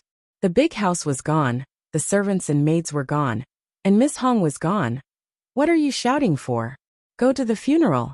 Having his beautiful dream interrupted, old Fong was immediately enraged. He did not even see who it was before he scolded the intruder. "How dare you? How dare you?" The two fair-skinned and beardless men's faces darkened. They glared at Fong and said coldly almost at the same time. As eunuchs who delivered imperial edicts, they were fine in the palace. But outside the palace, everyone was respectful and greeted them with a smile. When had they ever been scolded like this? What did this fool say just now? Go to the funeral? He dared to say that His Majesty's imperial edict was a funeral. He was courting death. County Magistrate Lu, who was following them, also felt his eyelids twitching. Where did this fool come from? How could he say such nonsense? "What? Do you still want to fight?" Fong was still angry, because he was woken up from his sweet dream. His eyes widened when he heard the words.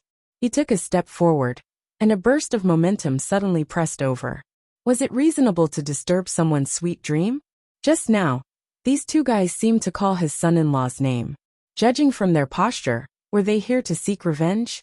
With that thought in mind, the aura emanating from old Fong's body grew even stronger. The two eunuchs' faces changed. Then, they became completely cold and said loudly, "Take him down. Those who don't know are not guilty. Those who don't know are not guilty." County Magistrate Lu waved his hand hurriedly before the Yamen runners came in. He looked at Fong and said, "You fool, these two are sent by His Majesty to deliver the imperial edict. Where is Li? Ask him to come out to receive the imperial edict."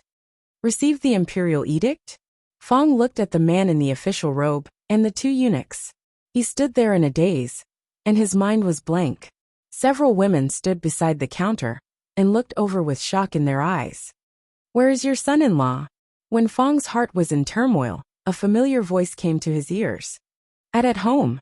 Fong swallowed his saliva and said with a trembling voice.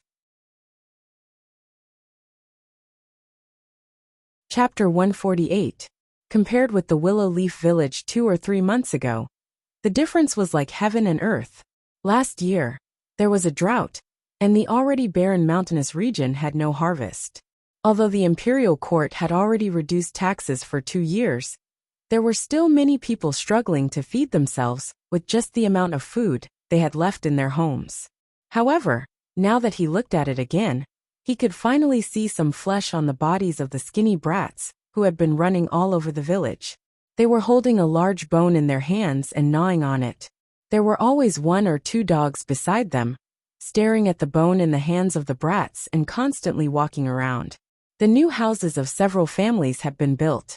Their neighbors would often lend a helping hand.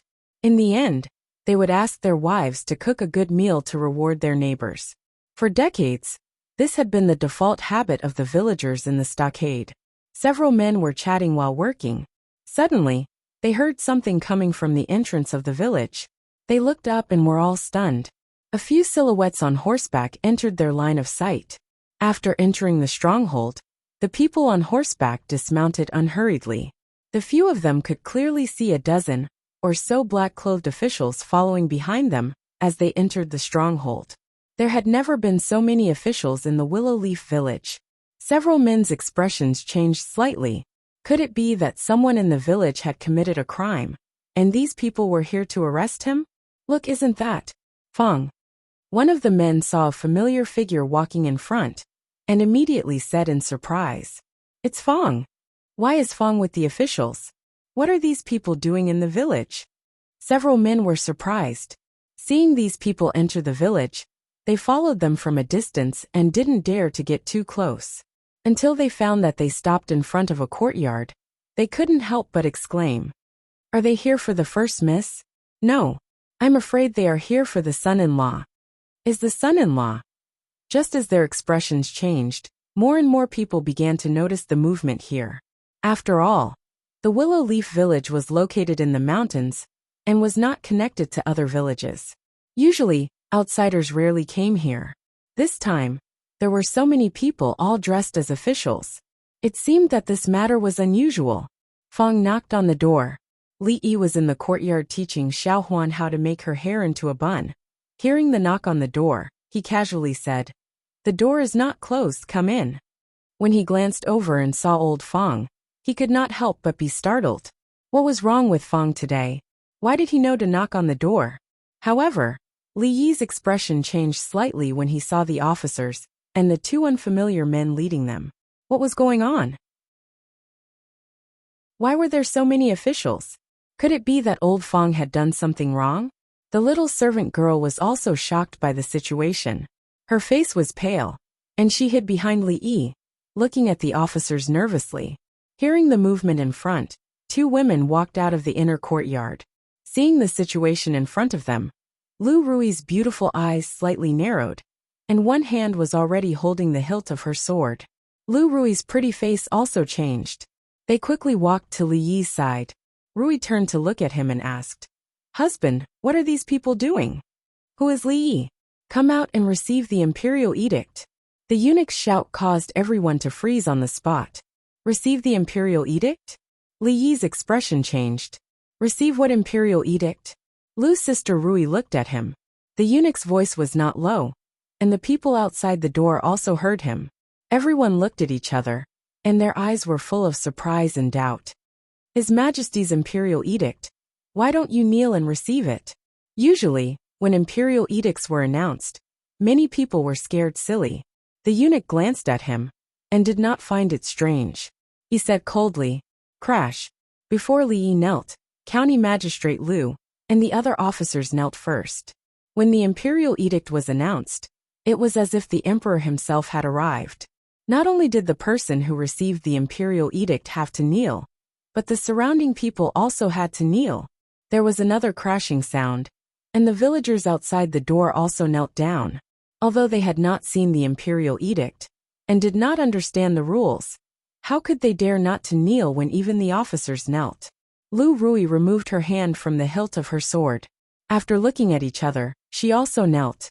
In the Jing Kingdom, the current emperor was the most honorable person. This concept was deeply rooted in their blood.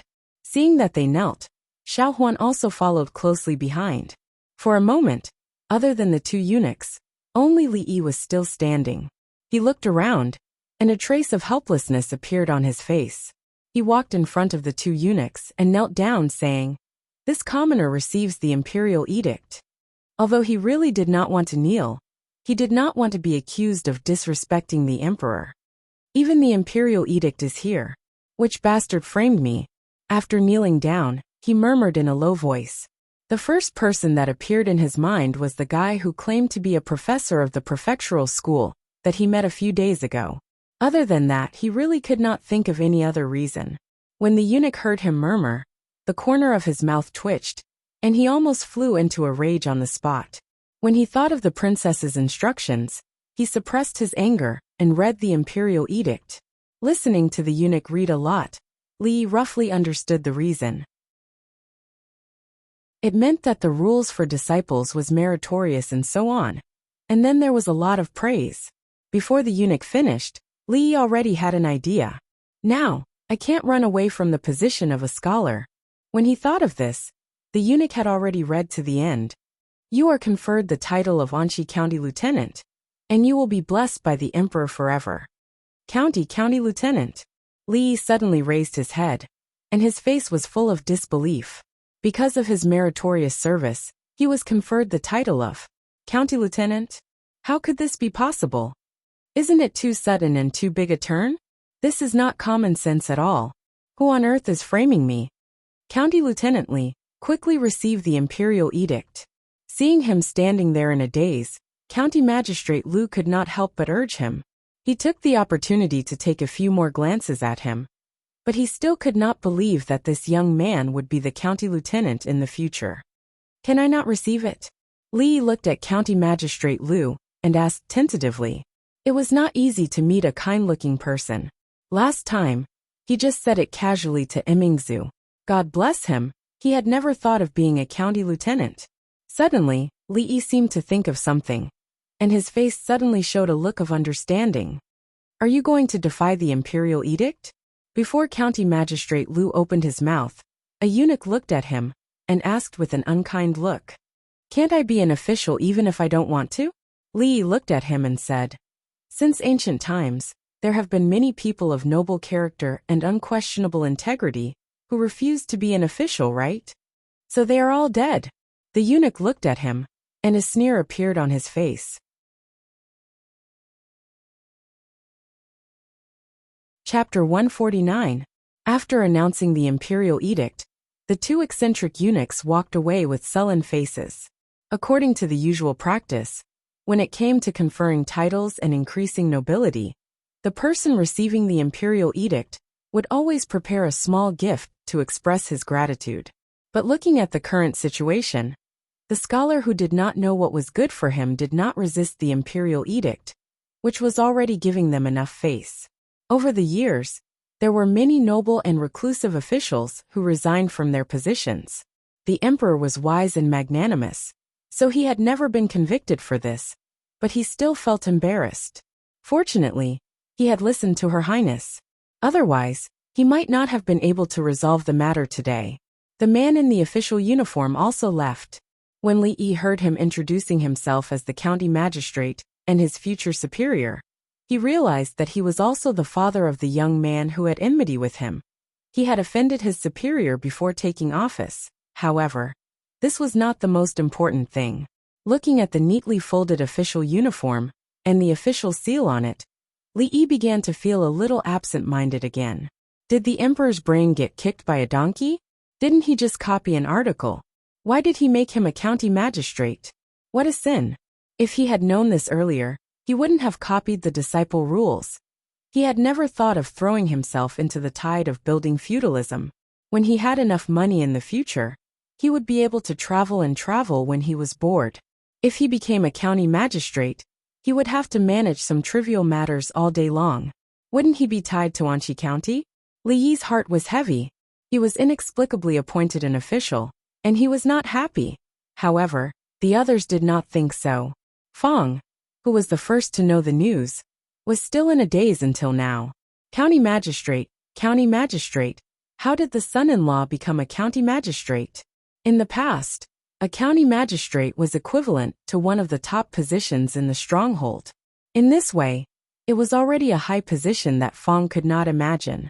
Of course, apart from Fong, those who were still standing outside the door were also dumbfounded. The second aunt had just returned from the chicken coop, and the egg in her hand had already fallen to the ground and broken into pieces. She, who had always been stingy, did not notice this at all. She muttered in a trembling voice, County Lieutenant, County Lieutenant, County Lieutenant. The expressions of the other direct descendants of the Liu family were also particularly interesting. The Willow Leaf village started with bandits. Since the establishment of the village, they had gradually transitioned from bandits to ordinary farmers. There hadn't been a scholar for decades. Suddenly, a county lieutenant appeared out of nowhere. Thinking that they would have to see the county lieutenant frequently in the future, they immediately became nervous. Upon thinking of certain things, many people started to feel slightly uneasy. After all, he had snatched it back then. Now that the weak scholar had become the county magistrate, would he come back to settle the score with them? Although they did not participate in that incident, it was hard to say whether he would vent his anger on them or not. While everyone was feeling uneasy, the sound of whispers came into the courtyard, which made people feel upset for no reason. Li Yi waved his hand at Fong and said in a low mood, "Close the door. Disperse, disperse." Fong could see that the son-in-law was in a bad mood. He shouted a few words to the people around the door, and then closed the door. He continued to look at Li Yi with a puzzled expression. The son-in-law had been made an official by the emperor, which was a great thing. But looking at him, it seemed that he had been robbed of money. Could it be that he felt that the official title was too low for him? Xiao Huan was extremely happy that the son-in-law had been made a high official. But seeing that the son-in-law did not seem to be happy, she did not say anything. But she was very happy in her heart. The son-in-law had become the county magistrate, so wouldn't Xiao Huan be the county magistrate's maid in the future? Husband, what is going on? After everyone left, the courtyard became quiet. Lu Rui looked at Li Yi, and there was still a look of surprise on her pretty face. Lu Rui also turned her head to look at him. How did a weak scholar suddenly become a county magistrate? This change was a little hard for her to accept. Would she still be able to rob his things with a clear conscience in the future? I must have been framed, Li Yi said with an ugly expression, gritting his teeth and gritting his teeth. Fong staggered. If being framed could make him a county magistrate, he would accept all the framing. In Rui's workshop, Li Yi sat at a table, drinking alone to drown his sorrows. He was thinking about how to get rid of the position of county magistrate. Slack in work, corruption, and bending the law. It would be a good idea if he could go back home and work as a farmer. But it would not be worth it if he went to jail for this. After all, this was a feudal society that did not care about human rights at all. If the emperor asked him to be an official, then he must be an official. Did the emperor ever ask for the opinions of the people involved? When is county magistrate going to be appointed? The position of county magistrate is very important, and it can't be left vacant for too long. Just when Li Yi was racking his brains and thinking hard, a clear and melodious voice came from outside the door. Seeing the female arrestor coming in, Li Yi suddenly stood up and glared at her, asking, "Is it you? Is it you who did this?" Li Yi thought about it over and over again. He felt that no matter how big the hole in the brain of the emperor of Jing country was, it was impossible for him to just rely on a piece of rules for disciples to confer him the position of a county officer. If there was no one behind this, he would not believe it even if he was beaten to death. And arrestor Li, who had a powerful background, was his primary suspect. "You said you wanted to be the county magistrate. Why? I helped you, but you not only don't say thank you, but also blame me." Li Emingzi sat opposite him, took a wine cup, and said lightly after filling it with wine. She did not deny it, which meant she admitted it. "It's really you." Thinking that she was the one who set him up, Li Yi suddenly became furious. This ungrateful person ate his food and drank his wine. But in the end, she bit the hand that fed her. She did not care about his kindness at all, and even dug such a big hole for him to jump into. After drinking the wine in her cup, the female arrestor frowned and said, "What wine is this? It's as light as water. Where's your strong wine? Take it out quickly." Li Yi pulled the wine pot to his side and took the wine cup from her hand. He stared at her with fire in his eyes. Why the hell would she drink? There was no wine, and he didn't even give her water. The female arrestor was not angry at all. She crossed her arms, looked at him, and said lightly, "What? Didn't you say you wanted to be the county magistrate?" "Who said I?" Li Yi had only said half a sentence before he was rendered speechless. At this moment, a familiar scene appeared in his mind. What's so good about being a lowly official? There's no rank, and I'm ordered around all day. It's meaningless. If I want to be an official, I should at least be a county magistrate, or at least a county magistrate. What's the point of being an official? What's the point? What is it? The words that he said to Emingzu at that time echoed in his mind for a long time. Damn it, my mouth is so cheap. Li looked up to the sky and let out a long sigh after being tricked by his strength. It's not death, it's self-destruction. If you don't seek death, you won't die. The ancients were right.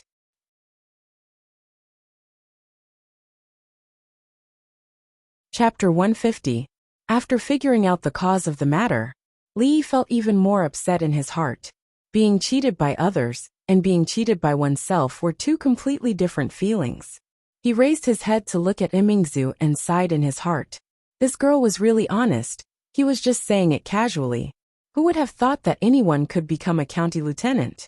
Moreover, he didn't expect that this honest girl would take it so seriously. If he had known that this would be the result, he wouldn't have said that it would be a county lieutenant. At the very least, he would have been a prefectural magistrate. While he was thinking about this, Emingzu had already taken out a small unopened wine jar from the corner of the counter. She sat back at the table with satisfaction and took back the wine cup from Li Yi's hand to refill it. The cup that he drank just now was at most water wine.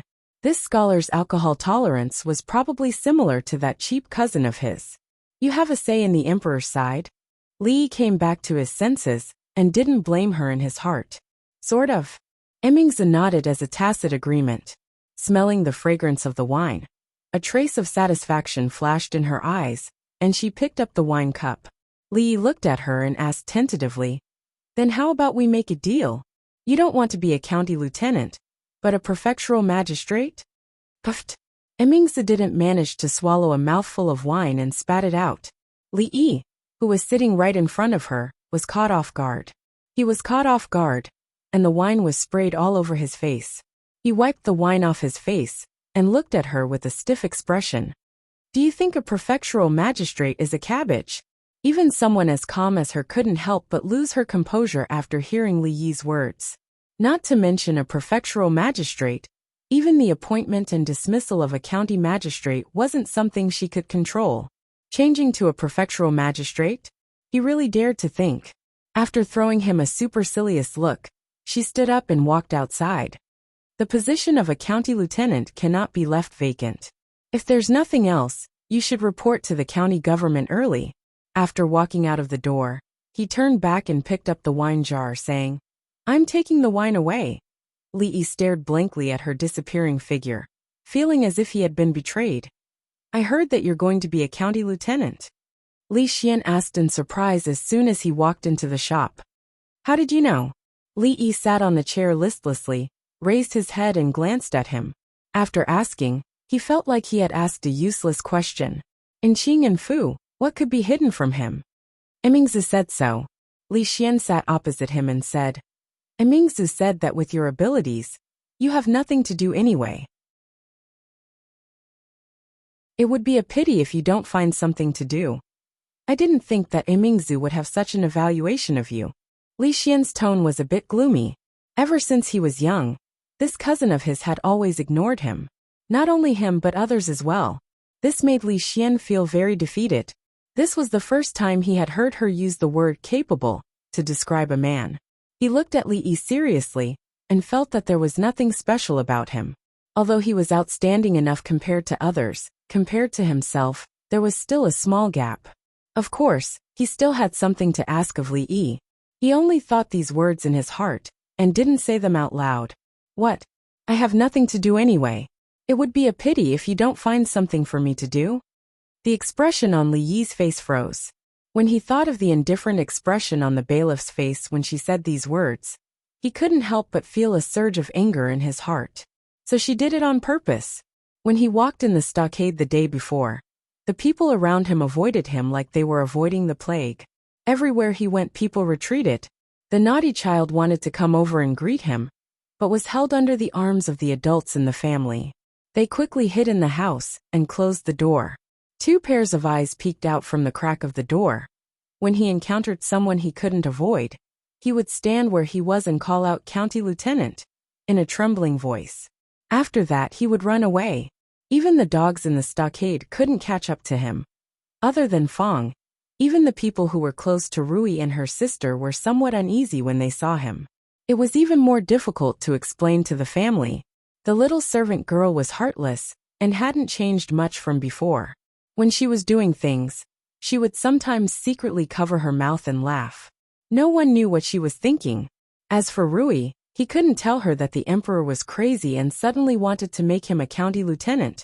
Last night, Li rested in the shop. When he thought of how to explain it to Rui, the two of them would have a good talk. Do you still remember the psychology of women and the 36 ways to woo a girl that I mentioned last time? Li Yi looked at Li Xian and asked. Of course I remember. Li Xian nodded. This was what Li Yi promised to teach him last time, but he hadn't fulfilled it yet. I'll teach you these things now, Li Yi said with a serious face. You can go and woo the bailiff now.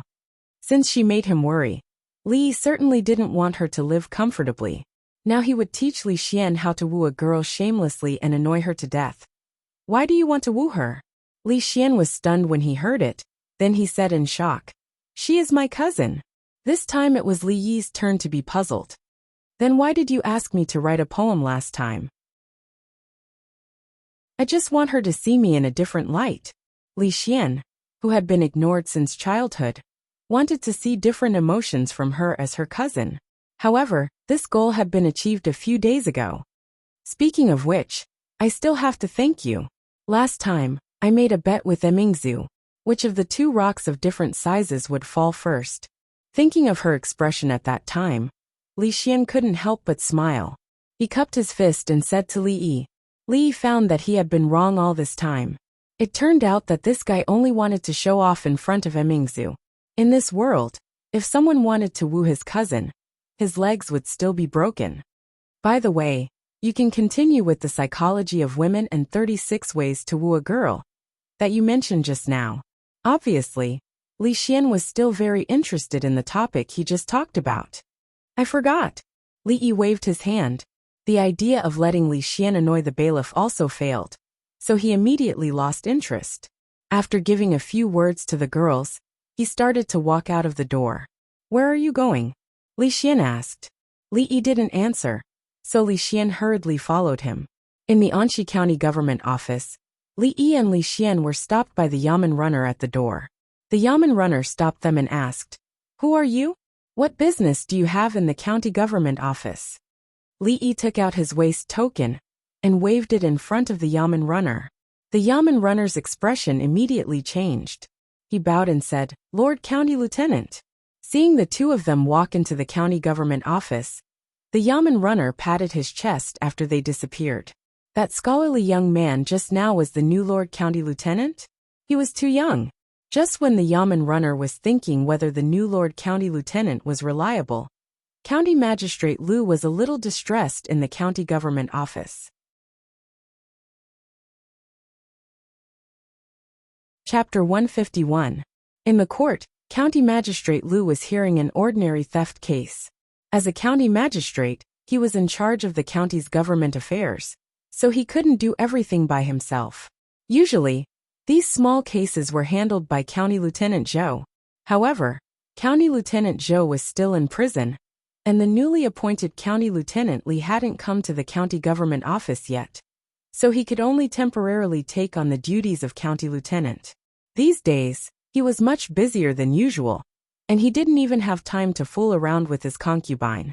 In a county, the county magistrate was responsible for coordinating the county's government affairs.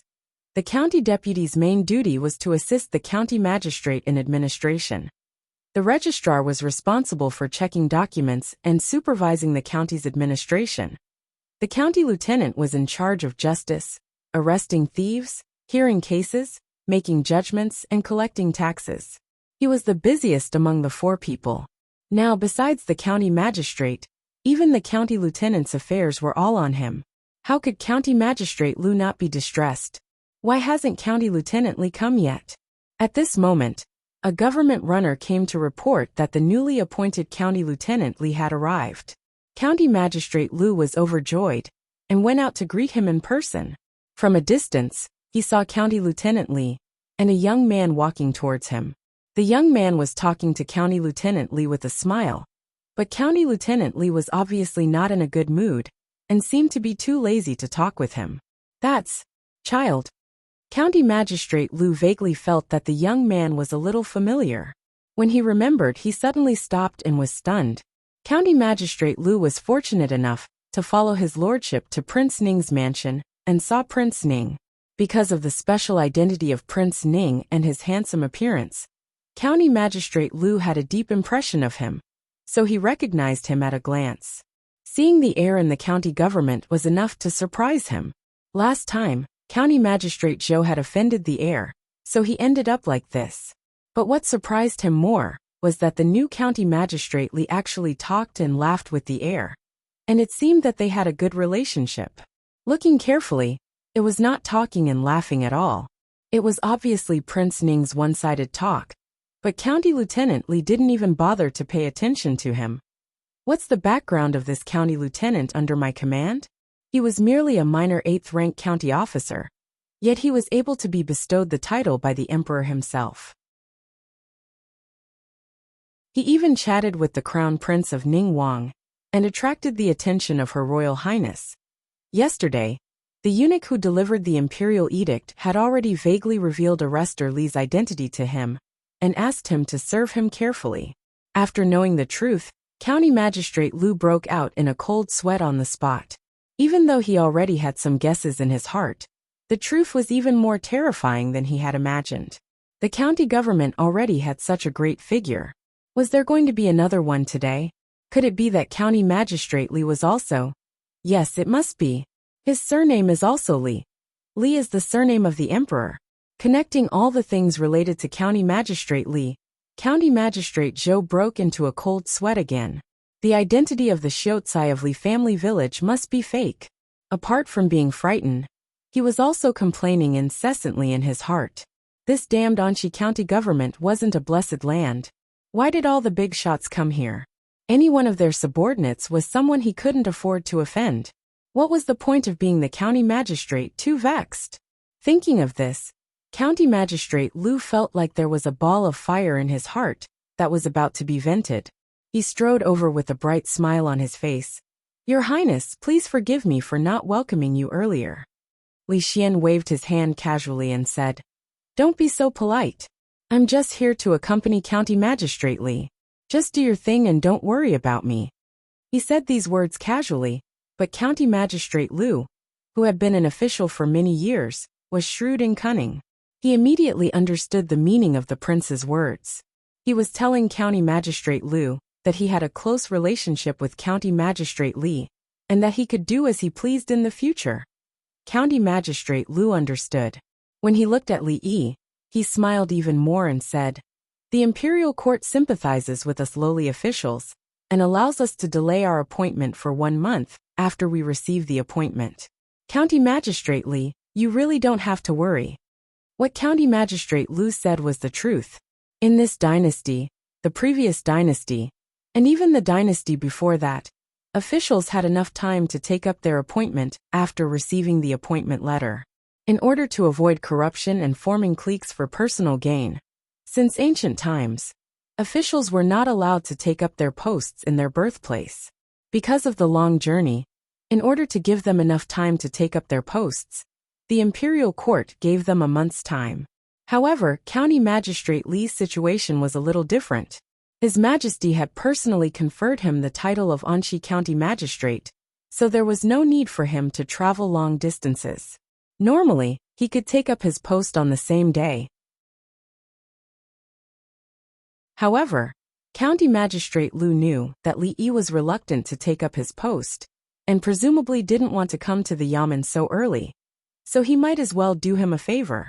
County Magistrate Lu, who had been looking forward to Li Yi taking up his post as soon as possible, instantly changed his mind after seeing the scene just now. He didn't expect the imperial court to have such a humane system. Li Yi's mood became a little better, but only a little better. He could avoid it for a day or a month, but he couldn't avoid it for a lifetime. What was supposed to come would come back. And he couldn't run away from the position of County Magistrate Lu. At this moment, County Magistrate Lu said, I still have a case to hear. Would County Magistrate Li, an heirly, be willing to have a look?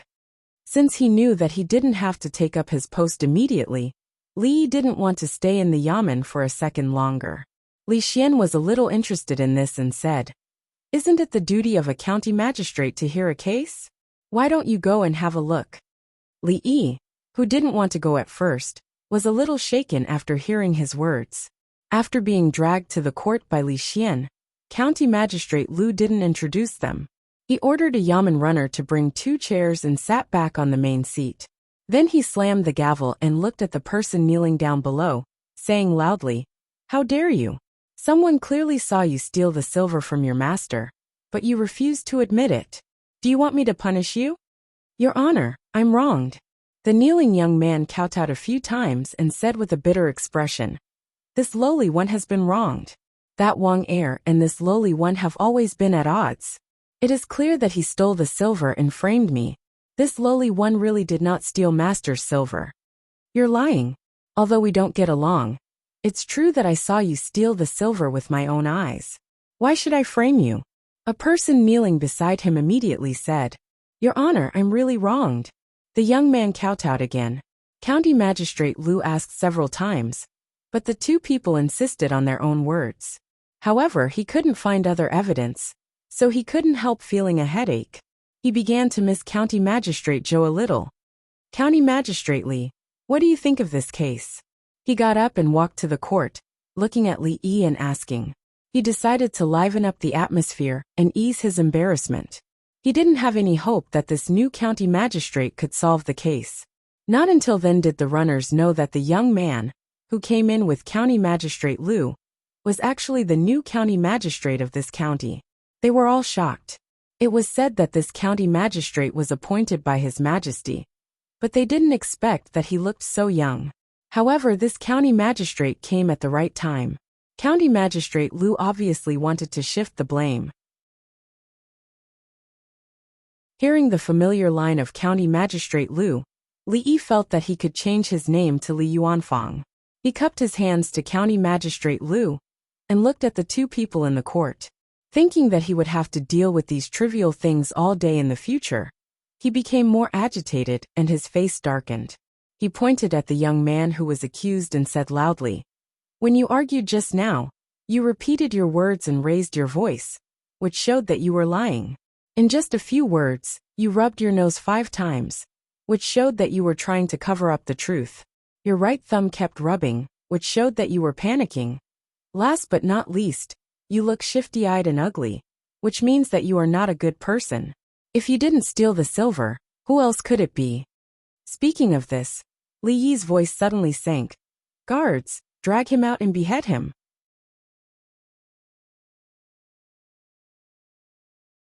Chapter 152. Guards, drag him out and behead him. Hearing Li Yi's words, the court fell into dead silence. County Magistrate Liu took advantage of the break to take a sip of tea, but he spat it all out in an instant. He turned his head abruptly and stared at Li Yi with wide eyes. Doubts, astonishment, shock, all kinds of emotions emerged in his eyes. Behead him? What gave him the confidence to say such a thing? Even the county magistrate, or the magistrate, didn't have the right to approve the death penalty, let alone a county lieutenant. In order to prevent indiscriminate killing, according to the law of the Jing Kingdom, the application for the death penalty should be reported to the higher levels and reviewed by the Ministry of Penalty many times. Finally, it should be signed by the emperor himself and then beheaded. How could it be so simple? Even if his identity was as he thought, he didn't have the right to give such an order. However, seeing that he said drag him out and behead him so easily with a gloomy face, County Magistrate Liu increasingly felt that his background was unfathomable. County Magistrate Liu was like this, not to mention the yamen runners in the court. When the young county lieutenant opened his mouth, they were a little confused. Repeating words and raising his voice meant that he was lying? Rubbing his nose meant that he was trying to cover up the truth? Rubbing his thumb meant that he was flustered? This method of solving a case was simply unheard of. What was more unbelievable was that he looked shifty-eyed and ugly, which meant that he was not a good person. Since when was being ugly a crime? Could this county lieutenant be more sloppy in solving a case? What the county lieutenant said next confirmed their guess. It was really possible. Drag him out and behead him? Behead him? The yamen runners smiled bitterly in their hearts. You're just a county lieutenant, not the emperor. Who gave you such a great power? Li Xian's mouth twitched mockingly when he saw the shocked expressions on everyone's faces. They were just a bunch of country bumpkins who hadn't seen the world before. Just a few words had scared them? After all, the person standing in front of them was a freak who could turn right into wrong, black into white, and the ground under his feet into a ball. A single sentence from him could make people doubt their lives. Compared to this, what did what they had just said count for? Having known Li Yi for such a long time, Li Xian had already deeply understood that there was no need to doubt anything he said. If you think what he said is wrong, there is only one possibility, and that is that you are not smart enough. In other words, his IQ was not high enough.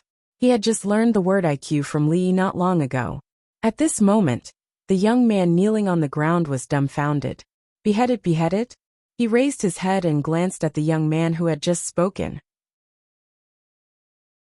He saw that the young man's face was serious, and did not look like he was joking.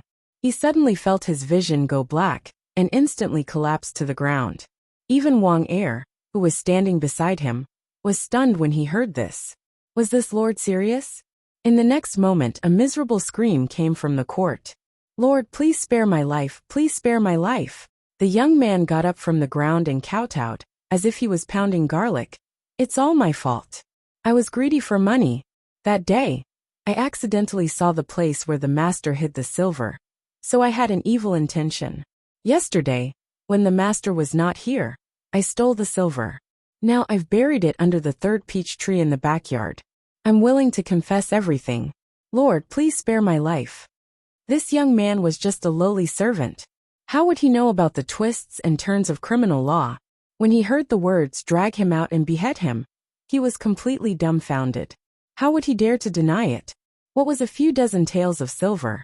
If this went on, he would lose his life. It was just a few dozen taels of silver. Was it worth it? The court continued to be silent. All the yamen runners could not help cursing in their hearts. How could it work like this? County Magistrate Lu was also extremely shocked. Glancing at Li Yi, who had recovered his calm expression, he could not figure out whether it was a fluke or a plan. If it was the latter, he would have to re-examine this county magistrate Li. The reason was that Li Yi's official position was only obtained by his background, and he would at most be a muddle-headed county magistrate. Now it seemed that he had underestimated him. Seeing the young man kowtowing, as if he was pounding garlic, Li Yi felt a little bored. A few days ago, when he was basking in the sun in the yard, he read a few leisure books, such as How to Recognize Microexpressions, The Secret of Microexpressions, The FBI Teaches You to Read Minds, and so on. Originally, he was just looking for novelty, but he did not expect it to be useful here. He had thought that this young man could hold on for a while, but he did not expect that he would confess so soon. At this time, the yamen runner's eyes on Li Yi had changed dramatically. No one thought that this young county magistrate was just a good-looking, but useless embroidered pillow. Most of them were constables, and their daily duty was to chase down criminals and catch thieves. County Magistrate Joe was lazy, so he would ask them to help with some trivial cases, and they were also good at interrogating cases by torture. This county magistrate Li was observant, and he could even notice such details as rubbing his nose and rubbing his thumb. Although they were not clear about the meaning of the actions that County Magistrate Li had just said, they were already 70% convinced after seeing the young man confess. Then, he convicted him with ugliness to disturb his mind, and the sentence drag him out and behead him. What's more, it was a stroke of genius that made the criminal's mind completely collapse, and he confessed to the theft. Based on this alone, it could be seen that he was more powerful than County Magistrate Joe. This young county magistrate was not simple. Hey, why did you say those things just now? Li Xian returned to his curious nature, and he asked, not caring that they were in the court. He was really curious about how Li Yi guessed that person's mind through these subtle movements. If he could learn this trick, wouldn't he be able to see through people's mind easily in the future? Not only Li Yi, but all the people present were curious about this question at this moment. In an instant, more than 10 pairs of eyes looked over. Even County Magistrate Lu was no exception. Li Yi turned to look at Li Xian. Do you really want to know? Li Xian looked at him with a faint smile, and his heart skipped a beat. He suddenly had a bad feeling. He recalled that every time Li Yi subverted his understanding, it made him doubt the world, and he could not eat or sleep well. Only by experiencing it himself could he understand the feeling. Let's talk about this in a few days. Li Xian's face turned pale, and he hurriedly shook his head and said, thinking of those terrible experiences, the curiosity in his heart was instantly reduced by more than half. Li Yi did not explain, and the Yamen runners were very disappointed. Even though County Magistrate Lu was also curious, it was not appropriate to ask at this moment. He waved his hand, and some Yamen runners already understood, and took the young man who stole the silver away. After the case was solved, before County Magistrate Lu had time to breathe a sigh of relief, a Yamen runner came from outside the door and whispered something in his ear. Lord Lu, about the arson case, shopkeeper Wu came to urge us again. Hearing that, County Magistrate Lu rubbed the area between his eyebrows and sighed in his heart. When would such days come to an end? County Magistrate Lu's eyes suddenly lit up when he glanced at County Magistrate Li.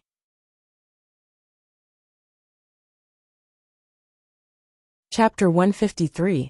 County Magistrate Lu tidied up his official robe, cleared his throat, and walked to Li Yi, saying with a smile, County Magistrate Li, I really admire you for solving the case so well. If today's event is spread out, I'm afraid that our Anxi County will be much more peaceful. County Magistrate Lu was not sure about Li Yi's character when he met him for the second time.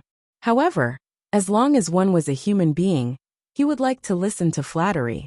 A flattery could always shorten the distance between them. Lord Lu, you flatter me. After all, County Magistrate Lu was his superior, so Li Yi couldn't always put on airs. Therefore, he cupped his hands with a smile and said very modestly, County Magistrate Lu was a bit flattered when he suddenly showed a smile. He thought that County Magistrate Li didn't seem to be like those rich playboys. So he couldn't help but feel slightly happy and said, there is still an important case to be solved. If County Magistrate Li has nothing to do, why don't you sit down and continue to watch? You can also give me some advice when necessary. County Magistrate Lu's words were very polite. If the person in front of him was County Magistrate Zhou, he would probably casually say, Old Zhou, I have something important to deal with. This case will be handed over to you. You are not allowed to go home for dinner if you don't finish the sentence. Then he would go to the back hall to taste tea and have fun with his concubine. He had been a county magistrate for so many years, and this period was the most aggrieved time for him. Fortunately, Li Yi was not an insensible person. In the future, they would meet each other frequently in the same county government, so he had to build a good relationship with County Magistrate Lu. After all, nominally County Magistrate Lu was the boss here. This is my duty. It's good for me to get familiar with it in advance. If I can help you, it will be better. Li Yi smiled and sat on his seat again. County Magistrate Lu nodded and felt very comforted. Then, he sat back in the hall and slammed the gavel again. Bring the criminal. The young prince Li Xian, who was sitting next to Li Yi, turned his head to look at him from time to time. He really wanted to learn how to read people's minds, but he was worried that if Li Yi opened his mouth, he would suffer for a few days again. He was in a dilemma. At this time, Li Yi's heart was depressed. A few days ago, he had read a lot of books on microexpressions and FBI investigation, and now he had to use them so soon. Could it be that all of this was predestined?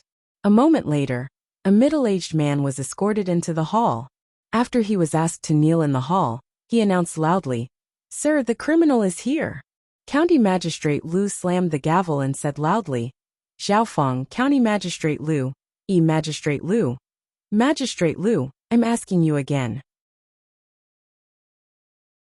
Magistrate Feng. Magistrate Lu is Magistrate Lu. Half a month ago, the splendid cloth shop in the city was burned down. Although there were no casualties, all the cloth in the shop was burned.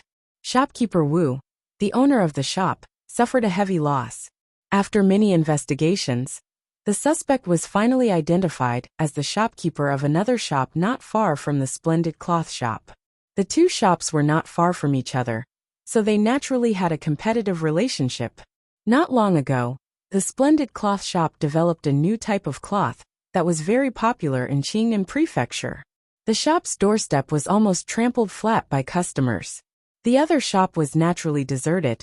They watched as someone else made a fortune. Their feelings were probably no different from Magistrate Lu, who saw Magistrate Zhou suddenly become the magistrate. Jealousy was a scary thing. They were both cloth sellers. Why did your shop's business have to be better than mine? Furthermore, the two of them had quite a bit of personal grudge between them. Thus, on a quiet, moonless night, shopkeeper Zhao stealthily came to the entrance of the splendid cloth shop and set it on fire. Then, he also set it on fire. Shopkeeper Zhao was set on fire, but Magistrate Lu was worried. This case was neither big nor small. Logically speaking, both of them were merchants with low status. Magistrate Lu did not have to worry about handling this case. However, the shopkeeper of the splendid cloth shop was the judge. In this case, Magistrate Lu had to consider it carefully. Although Zhao Feng was the most suspicious, the evidence was not conclusive. Some heavy punishments, non-murder cases, or other serious cases could not be used. If such torture tools were to be used, they must be reported to their superiors, and the brand must be verified. Moreover, they could not use it on the same criminal more than twice. Otherwise, it would be considered torture to extort a confession. A few days ago, His Excellency had personally sent someone to the county yamen to inform them that the court meeting was approaching. This was also the time when the imperial censors were most active. These censors had nothing to do, so they wandered the streets and learned about the government from the commoners. They wanted to get hold of the officials' weaknesses. If they used torture improperly and were labeled as cruel officials, it would damage His Excellency's achievements. Then, as the county magistrate, he would not have a good time next year. Your Excellency, I'm innocent, Zhao Feng said unhurriedly. I didn't set the fire, I'm innocent. The result was the same as before. Magistrate Lu was enraged when he saw Zhao Feng's calm expression. He snapped, How dare you? Do you really think I don't dare to use torture on you? Zhao Feng knelt in front of the court and remained silent. He thought to himself, so what if I have to torture him? It's nothing to suffer a little pain. However, if I'm convicted of arson, I'll be punished severely. Magistrate Lu picked up a red stick and was about to throw it at Zhao Feng. Suddenly, an idea flashed through his mind. He immediately waved his hand, and the stick fell to the ground. He then said coldly, The criminal, Zhao Feng, set the fire without any reason. The evidence is conclusive, but he still dares to deny it. Men, drag him out and behead him. The runners were startled when they heard the explanation. They glanced at Magistrate Lu, then at Li Yi. The magistrate was applying what he had learned on the spot. Li Xian curled his lips. It was interesting to see something like this happen the first time, but it was boring the second time. Li Yi was startled too, but he found the magistrate to be interesting. Zhao Feng's expression changed when he heard the words drag him out and behead him. He was about to say something, but when he raised his head and saw the expressions on the runners' faces, his heart skipped a beat. He knew that the magistrate was trying to intimidate him. A magistrate did not have the authority to decide the life and death of a person. He straightened his body and said in a clear voice, Sir, even if you behead me, I didn't set the fire.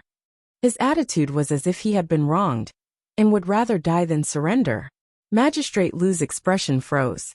He was startled for a moment, before he could no longer suppress the anger in his heart. Why did the same trick work so well when County Magistrate Li used it just now? Why did the man kowtow and confess? But it didn't work at all when it came to him? Is he looking down on me, Magistrate Lu? Magistrate Lu became even more furious when he saw the runners around him could not help but laugh.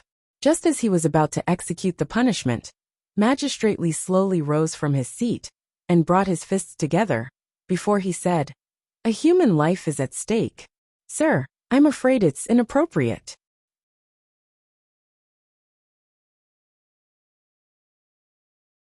Chapter 154. County Magistrate Lu was overjoyed after being interrupted by Li Yi. He had really lost his mind due to Zhao Feng's anger. If he were to throw a stick at him, it would be fine if he was the one who started the fire. But if he were to blame the wrong person, there would be a bunch of imperial censors waiting for him. Perhaps because of such a small matter, His Majesty happened to be in a bad mood, and he, County Magistrate Lu, would have to pack up and leave. What do you think, County Magistrate Li?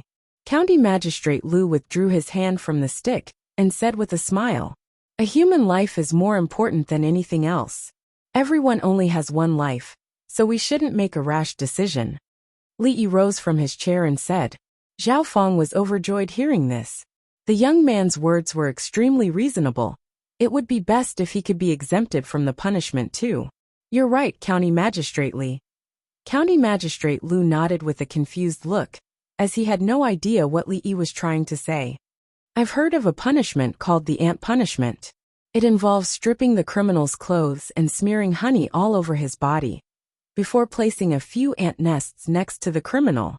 The ants are fond of sweetness, thus they would crawl all over the criminal's body. Even if they were bitten, they would not leave any wounds. Why don't you try it? Li Yi said with a smile, but in the eyes of the bailiffs, his smile looked like that of a devil. The mere thought of the scene made them feel uncomfortable, as if countless ants were crawling all over their bodies. Some of them even reached out their hands to grab the ants. Li Xian's eyes were filled with terror too.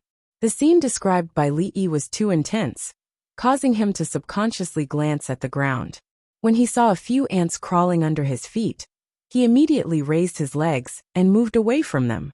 County Magistrate Lu secretly swallowed his saliva, causing goosebumps to rise on his skin as he recalled a certain scene. Ant punishment? After hearing the young man's words, Zhao Feng, who was kneeling on the ground, could not help but shiver, as cold sweat ran down his back. What he hated the most in his life was to see things that were densely packed together.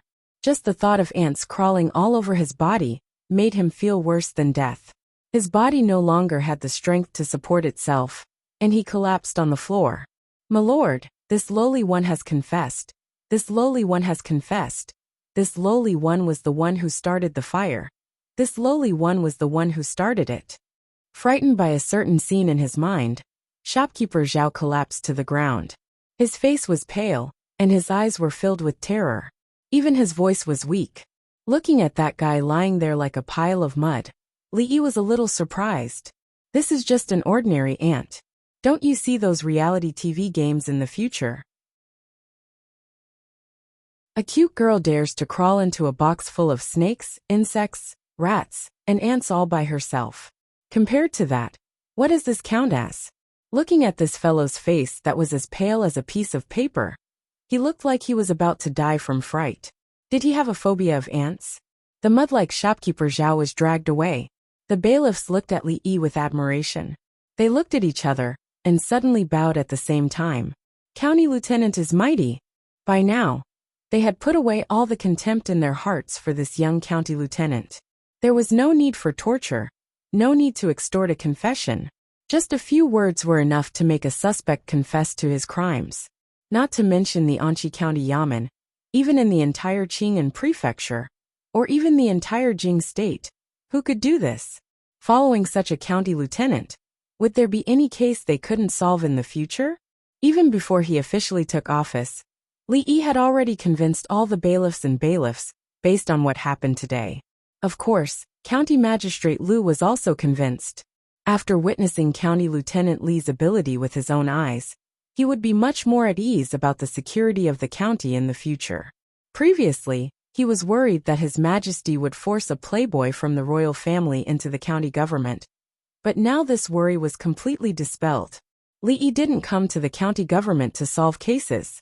Since County Magistrate Lu said he could have a month's vacation, wouldn't it be a waste of the good intentions of the imperial court if he came to work so early? After exchanging greetings with County Magistrate Lu, Li Yi took the opportunity to say goodbye, ready to enjoy his 1 month's vacation.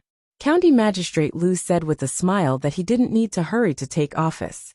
Although it was against his will, he could only work hard for a month at most, which was far less important than selling a favor to County Lieutenant Li. Phew, I'm finally out. In a room in the county government, a young man pushed the door open and came out, letting out a long sigh of relief. After being inexplicably grounded by his father for so long, the young man surnamed Lu was in a good mood today, as he could finally come out for a breath of fresh air. Recently, there was something wrong with his father, who was always venting his anger on him for no reason. The young man surnamed Lu decided to stay far away from his father when he saw him, lest he got into trouble again. When he came out from the back office, he happened to see a person coming out from the front hall. The moment he saw the young scholar, a trace of astonishment appeared on the young man surnamed Lu's face, followed by ecstasy. There was a way to heaven, but you didn't take it but broke into hell. Unexpectedly, he met this guy in the county government who had ruined his plan and beat him up. Could it be that this guy had been sued? Haha.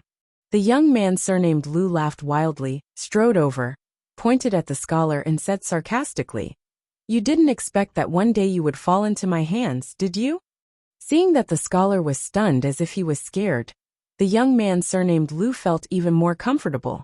When he was about to call for a servant, he suddenly heard an extremely gloomy voice. "Fall into whose hands?" A foot wearing an official's boots suddenly poked out from the hall. The youth surnamed Lu, who was standing at the door, was not prepared and was kicked in the buttocks.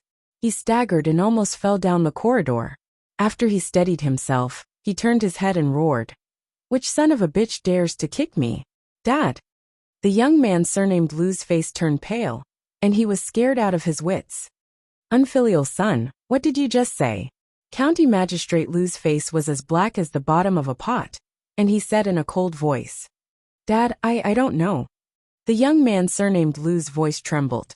Before he finished speaking, County Magistrate Lu waved his hand and ordered a servant, "Take this unfilial son back to his room and put him in confinement for 3 months. He is not allowed to step out of the room without my permission." Hearing this, the young man surnamed Lu only felt that his vision went black. If it weren't for the servant who saw that the situation was not good and held him up, he would have been unable to stand.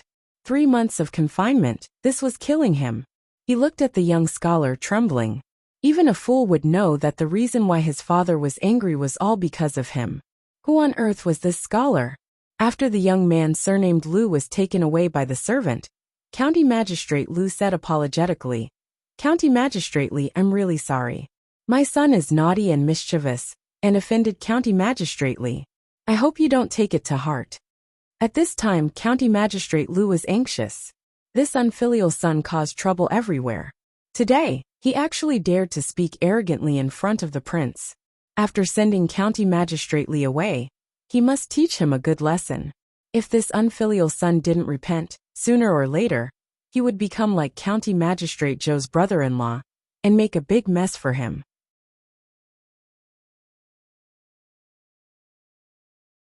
Chapter 155. Seeing County Magistrate Lee and his son leave, County Magistrate Lu's face darkened again. This unfilial son. With a cold snort, he walked to the back hall of the county government angrily. In order not to follow the footsteps of County Magistrate Joe, it was time to teach this unfilial son a lesson. "Come and get the family punishment," County Magistrate Lu said in a cold voice, and then a runner trotted away immediately. As a trusted follower of County Magistrate Lu, he was familiar with these things. The county magistrate liked to teach his son a lesson when the weather was good, but he had never been so angry like today. Seeing County Magistrate Lu's face before he left, he observed a moment of silence for his young master in his heart. This time, the county magistrate was going to do it for real. After a while, a miserable voice came from a yard in the back hall of the county government. "Father, I know I was wrong. Father, I dare not do it again. Don't hit me. It hurts." The young man surnamed Lu was lying on a bench, and his whole body was tied up tightly. County Magistrate Lu held a bamboo stick in his hand and whipped his buttocks fiercely. "I have a small leather whip in my hand, and I whip his buttocks." In the Willow Leaf Village, the little maid was humming the song that the son-in-law taught her. She washed Li Yi's cyan official uniform with soap and hung it in the yard. The cloth was thin, and the weather was good today, so it could be dried in the evening, waiting for the son-in-law to wear it when he came back. Why hasn't the son-in-law come back yet? Sitting in the yard, the little maid habitually held her cheek in her hand and looked at the door, murmuring to herself. The son-in-law did not return to the village last night, and he might have slept in the shop. She hadn't seen him yet, so she was a little worried. Looking at the door blankly, she gradually held her cheek with both hands, and suddenly thought of a story that the son-in-law once told. It was said that a long time ago, There was a woman. Since her husband joined the army, she stood on the North Mountain and looked forward to her husband's return every day. After a long time, she turned into a stone, which was called Looking Husband Stone. She began to imagine that if Xiao Huan kept looking like this, would she turn into a stone? If the son-in-law came back and saw that she had turned into stone, would he be sad? Xiao Huan turned into a stone, would son-in-law cry? If son-in-law's tears fell on the stone she turned into, she should be able to come back to life. That was how the story went. The autumn sun was warm but not glaring. A gentle breeze blew past, and the little maid's face was flushed red. After looking in one direction for a long time, she gradually felt sleepy. The son-in-law's chair was very comfortable. Her little body was curled up in it, and her eyes were still looking out the door. However, not long after, she gradually closed her eyes and the sound of even breathing could be heard. I say, just admit it. Just sign your name honestly, so that you don't have to suffer the torture. Why do you have to do this? The head of the county government said with a bitter face, looking at the man who was tied to the rack with ragged clothes and scars on his face. Pa, you want me to sign my name? Dream on. The ugly man sneered and spat out a mouthful of saliva.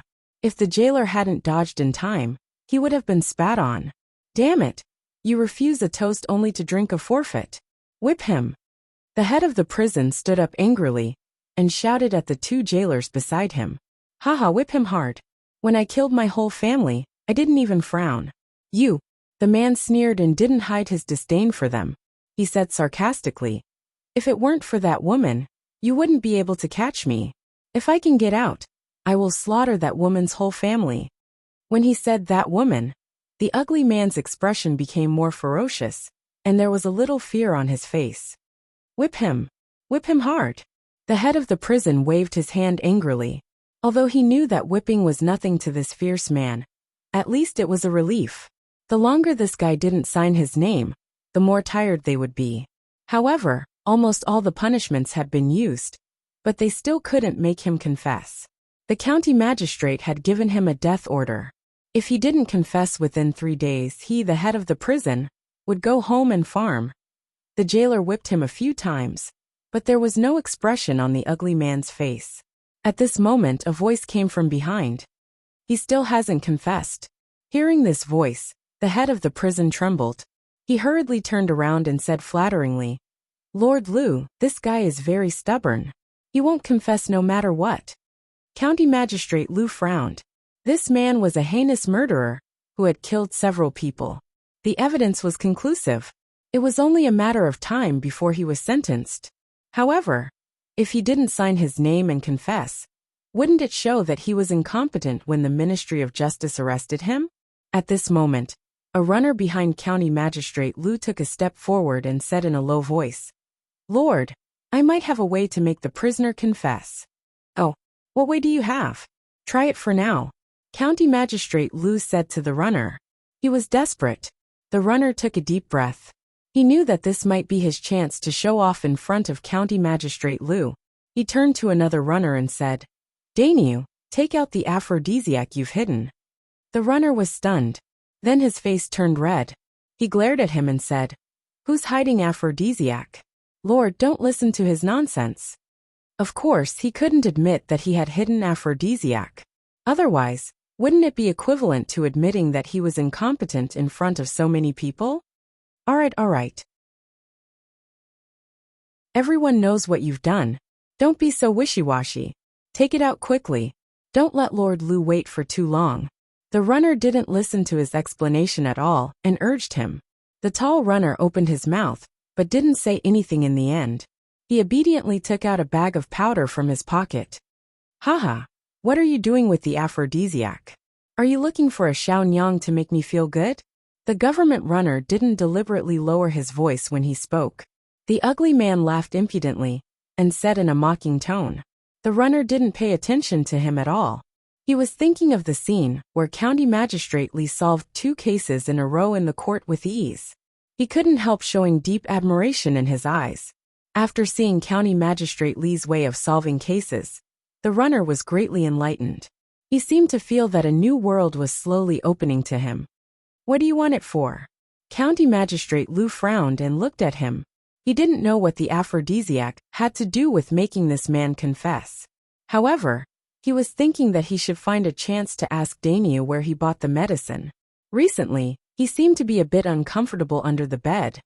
The runner glanced at the ugly man and said, "Lord, I know some people who like to have sex with men. Think about it. If they take this medicine," he changed his tone and looked at the ugly man again. He opened his mouth and said, "In this way, there won't be any wounds left. Besides, strong men like you seem to be their favorite." When the runner said this, the sneer on the ugly man's face had already disappeared. What appeared on his face was endless fear.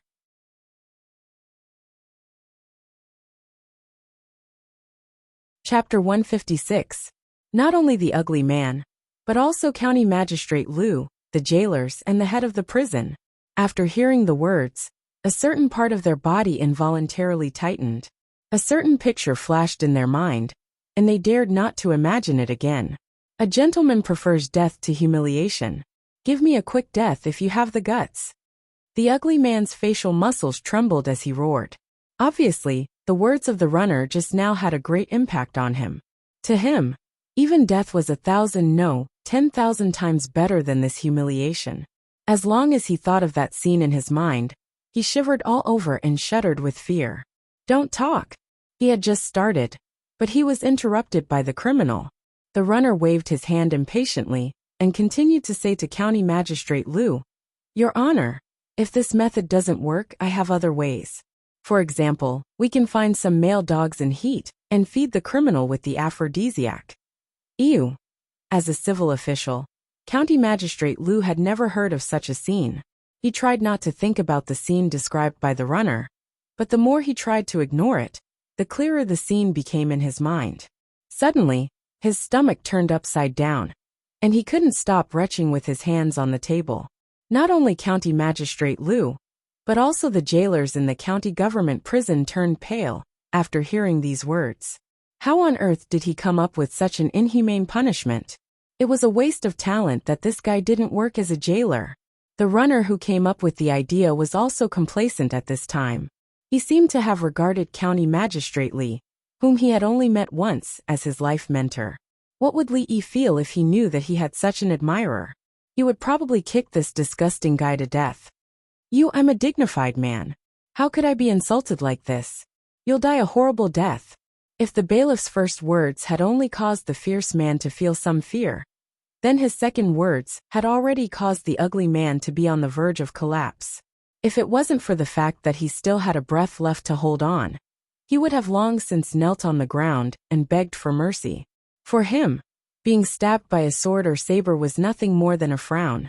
But if he was subjected to that kind of torture, as the runner said, he would probably live in the endless shadow for the rest of his life. "Shut up." Being interrupted for the second time, the local government runner was a little angry. After scolding him, he ran to County Magistrate Lou, who had just recovered and was stroking his chest, and said again, "If this method doesn't work, I have another idea. We can. Blarg, blarg." This time, County Magistrate Lou was not the only one who retched. Even the jailers who usually tortured the prisoners couldn't help but retch while leaning against the wall. The two bailiffs on duty at the entrance of the county jail suddenly heard a shrill scream coming from within the jail. Their bodies involuntarily trembled, but they quickly returned to normal after looking at each other. As guards of the county prison, they were already used to this kind of situation. County Magistrate Lou had just brought people in. He was probably torturing the villains who had slaughtered the whole family and refused to confess. After a while, County Magistrate Lou walked out of the prison with a pale face, but an unconcealable joy. "However, you've done very well today." County Magistrate Lou patted the shoulder of the local government runner and said a word of praise while resisting the urge to vomit. "I was also inspired by County Magistrate Lee." The local government runner was not arrogant, but said very modestly, "Go to the back office to get the reward yourself." County Magistrate Lou nodded and said, "Thank you, sir." Seeing the local government runner go to the back office with a smile on his face and a black dog running in front of him, County Magistrate Lu seemed to think of something, and his face immediately turned pale. Blarg. At the entrance of the county jail, the two guards on duty looked at County Magistrate Lu, who was holding the wall and retching for no reason, as if he was having a stroke. "Boss, you didn't see it." At that time, County Magistrate Li shouted with a cold face, "Come on, drag him out and behead him." The servant who stole the silver was so scared that he collapsed in the court and confessed to his crime. County Magistrate Li is really amazing. That crafty servant just rubbed his nose, and County Magistrate Li could tell that he was lying, as if he could see through his mind. If we have 10% of County Magistrate Li's ability, what case can't we solve? Also the punishment proposed by County Magistrate Li, where ants crawled all over his body. Just thinking about it makes me itch all over. If it was really carried out, I'm afraid that the person would be tortured to madness. But County Magistrate Li just wanted to scare him. Zhao Feng was so scared that his face turned pale, and he confessed on the spot. On the street of the prefectural city, a constable was narrating to the female constable what he saw in the court just now with his saliva flying everywhere. His words were full of praise for County Magistrate Li, whom he met for the first time. In the end, he said with great pity, "Boss, you were patrolling the street at that time, so you didn't see the scene of County Magistrate Li's invincible power. What a pity." Li Mingzhu slightly distanced herself from the bailiff, avoiding his splattering saliva. She folded her arms in front of her chest and listened to his story with great interest. She really didn't misjudge him. This scholar was actually able to make these bailiffs trust him so much in such a short period of time. He must have some skills that she didn't know about. Such a capable person should be used by the country. How could he live in a small shop all day long? Also, in the future, his skill of judging people must be promoted by the Ministry of Justice in all the yamens. It can greatly reduce the need for torture and interrogation, which will be of great help in handling cases. Oh, when I see him tomorrow, I'll ask him why 2 stones, one big and one small, fell to the ground at the same time. Walking leisurely in the village, 2 figures walked toward him. One was a 7 or 8-year-old naughty child, who bowed respectfully and said, "Hello, sir." When the man came closer, he realized that it was Li Yi. He slapped the naughty child's head and said angrily, "Don't call me sir in the future. Call me County Lieutenant." The naughty child nodded as if he understood. Before the man spoke again, Li Yi waved his hand and walked in the direction of his home. Before he could reach the door, a stooped figure walked out from the courtyard. When second granduncle saw Li Yi, a smile appeared on his wrinkled face. "Not bad.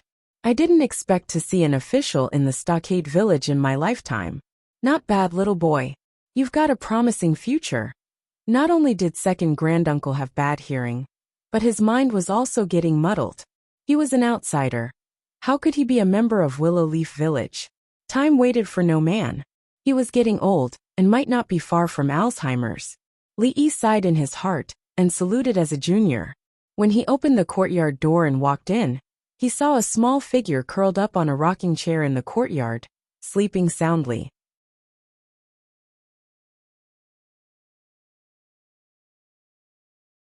Chapter 157. The little maidservant fell asleep on the rocking chair. Although it was not yet winter, it was still a little chilly in the afternoon of autumn, when the sun gradually set in the west. Her thin and delicate body was curled up in the chair, and her delicate brows were slightly furrowed. She probably felt a little chilly in her sleep. Li shook his head and took off his outer robe to cover her body. Xiao Huan's furrowed brows gradually relaxed. Through the arched door between the inner and outer courtyards, he could see a graceful figure. She did not return to her room to change into another robe. She walked to the arched door and looked over. The woman in white danced with the wind. Her posture was graceful. From afar, there seemed to be a faint sense of transcendence. She was like a fairy in the clouds that would be gone with the wind in the next moment. Li had to admit that after these days, her Tai Chi had become more proficient than his. "Husband, you're back. Have you eaten?" Lu Rui had actually noticed Li Yi's appearance a long time ago. However, she could not interrupt him when she was practicing. After she stopped, she turned around and said, "If not, I'll do it now." Li touched his stomach subconsciously. Because he was in a bad mood. He really did not eat today.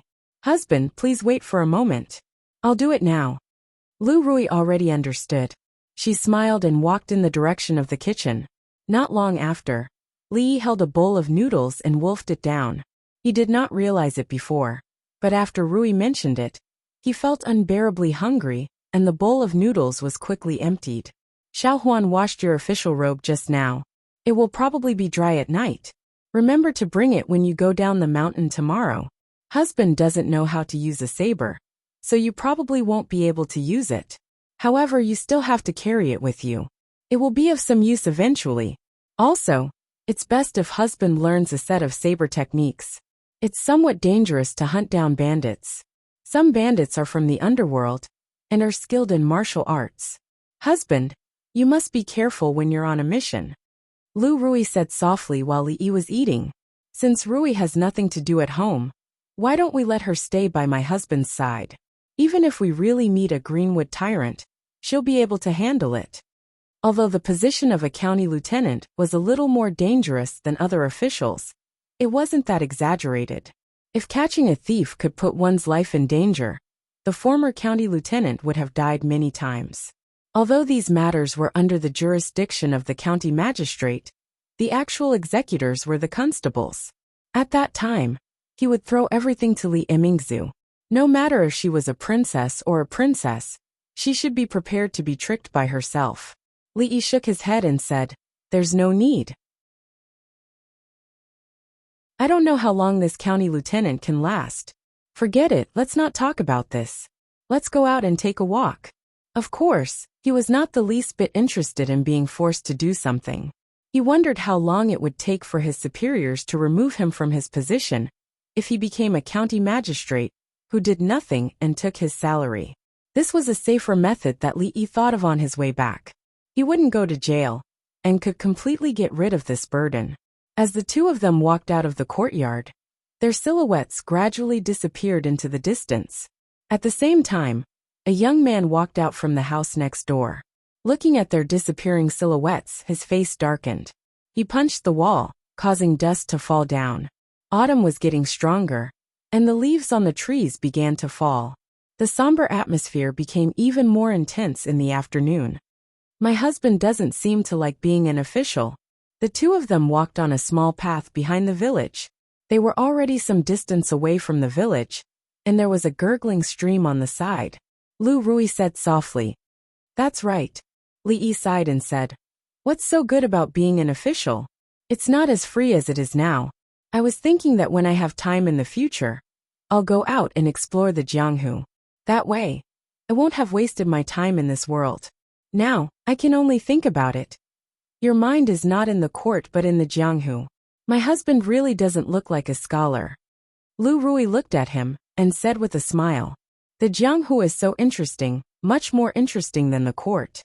In fact, Li still had a little hope of becoming a hero of the generation. Wearing fresh clothes and riding a horse, traveling to the ends of the world with a sword, just like the heroes in the novels. Which hero would stay in the county government all day long? Lu Rui just smiled and said, "Husband, don't be deceived by those stories. There are no heroes in Jianghu. How can a group of uncivilized people call themselves heroes? They commit murder and arson, and there are countless people who deceive the world to gain fame." I see. The Jianghu in this world seemed to be a little different, but the fire in Li Yi's heart was not extinguished. The two of them walked to the end of the path, and were about to turn back. Lu Rui pointed to a stone tablet in the field and said, "That's the grave of my parents." Only then did Li notice that there were many stone tablets like this in the open space. He could vaguely see the words carved on the stone tablet closest to him. Li guessed in his heart, "Is this the ancestral grave of the Lu family?" Since they passed by the graveyard of his father-in-law and mother-in-law, it was a little inappropriate to pay their respects. Today was not a special day, and they just passed by. They didn't prepare anything and simply paid their respects. When they walked back, Lu Rui rarely talked about the things of the previous generation. "In my grandfather's generation, the stockade was not like what it is now. The troubled times had just ended. Although the stockade was disbanded, the habits didn't change. I heard that when my father and mother got married, there was no order from parents or matchmakers at all. My grandfather asked people to put down the betrothal gifts in the family's home, and then they took the bride and left.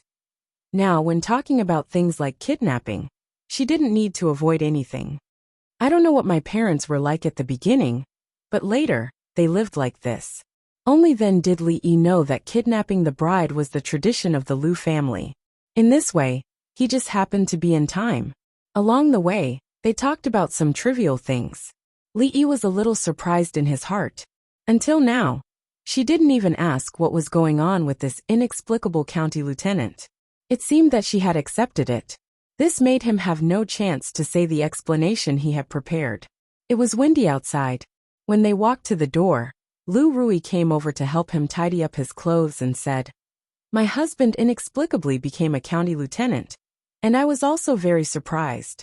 Later, I thought that if my husband really became a county lieutenant, I would be the county lieutenant's wife in the future, wouldn't I?"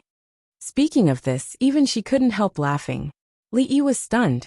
After a long time, he turned to look at her, and made a fist and palm salute with a strange expression. "County lieutenant's wife, I'm sorry. You're welcome. She imitated the way people in Jianghu, and made a fist and palm salute with a smile on her face. You're tuning in to the Li Mei's Sword of Destiny YouTube channel.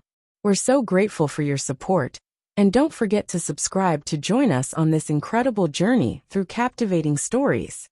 Your generosity through donations truly makes a world of difference, as it's the primary source of revenue that allows me to expand and enhance this channel for you.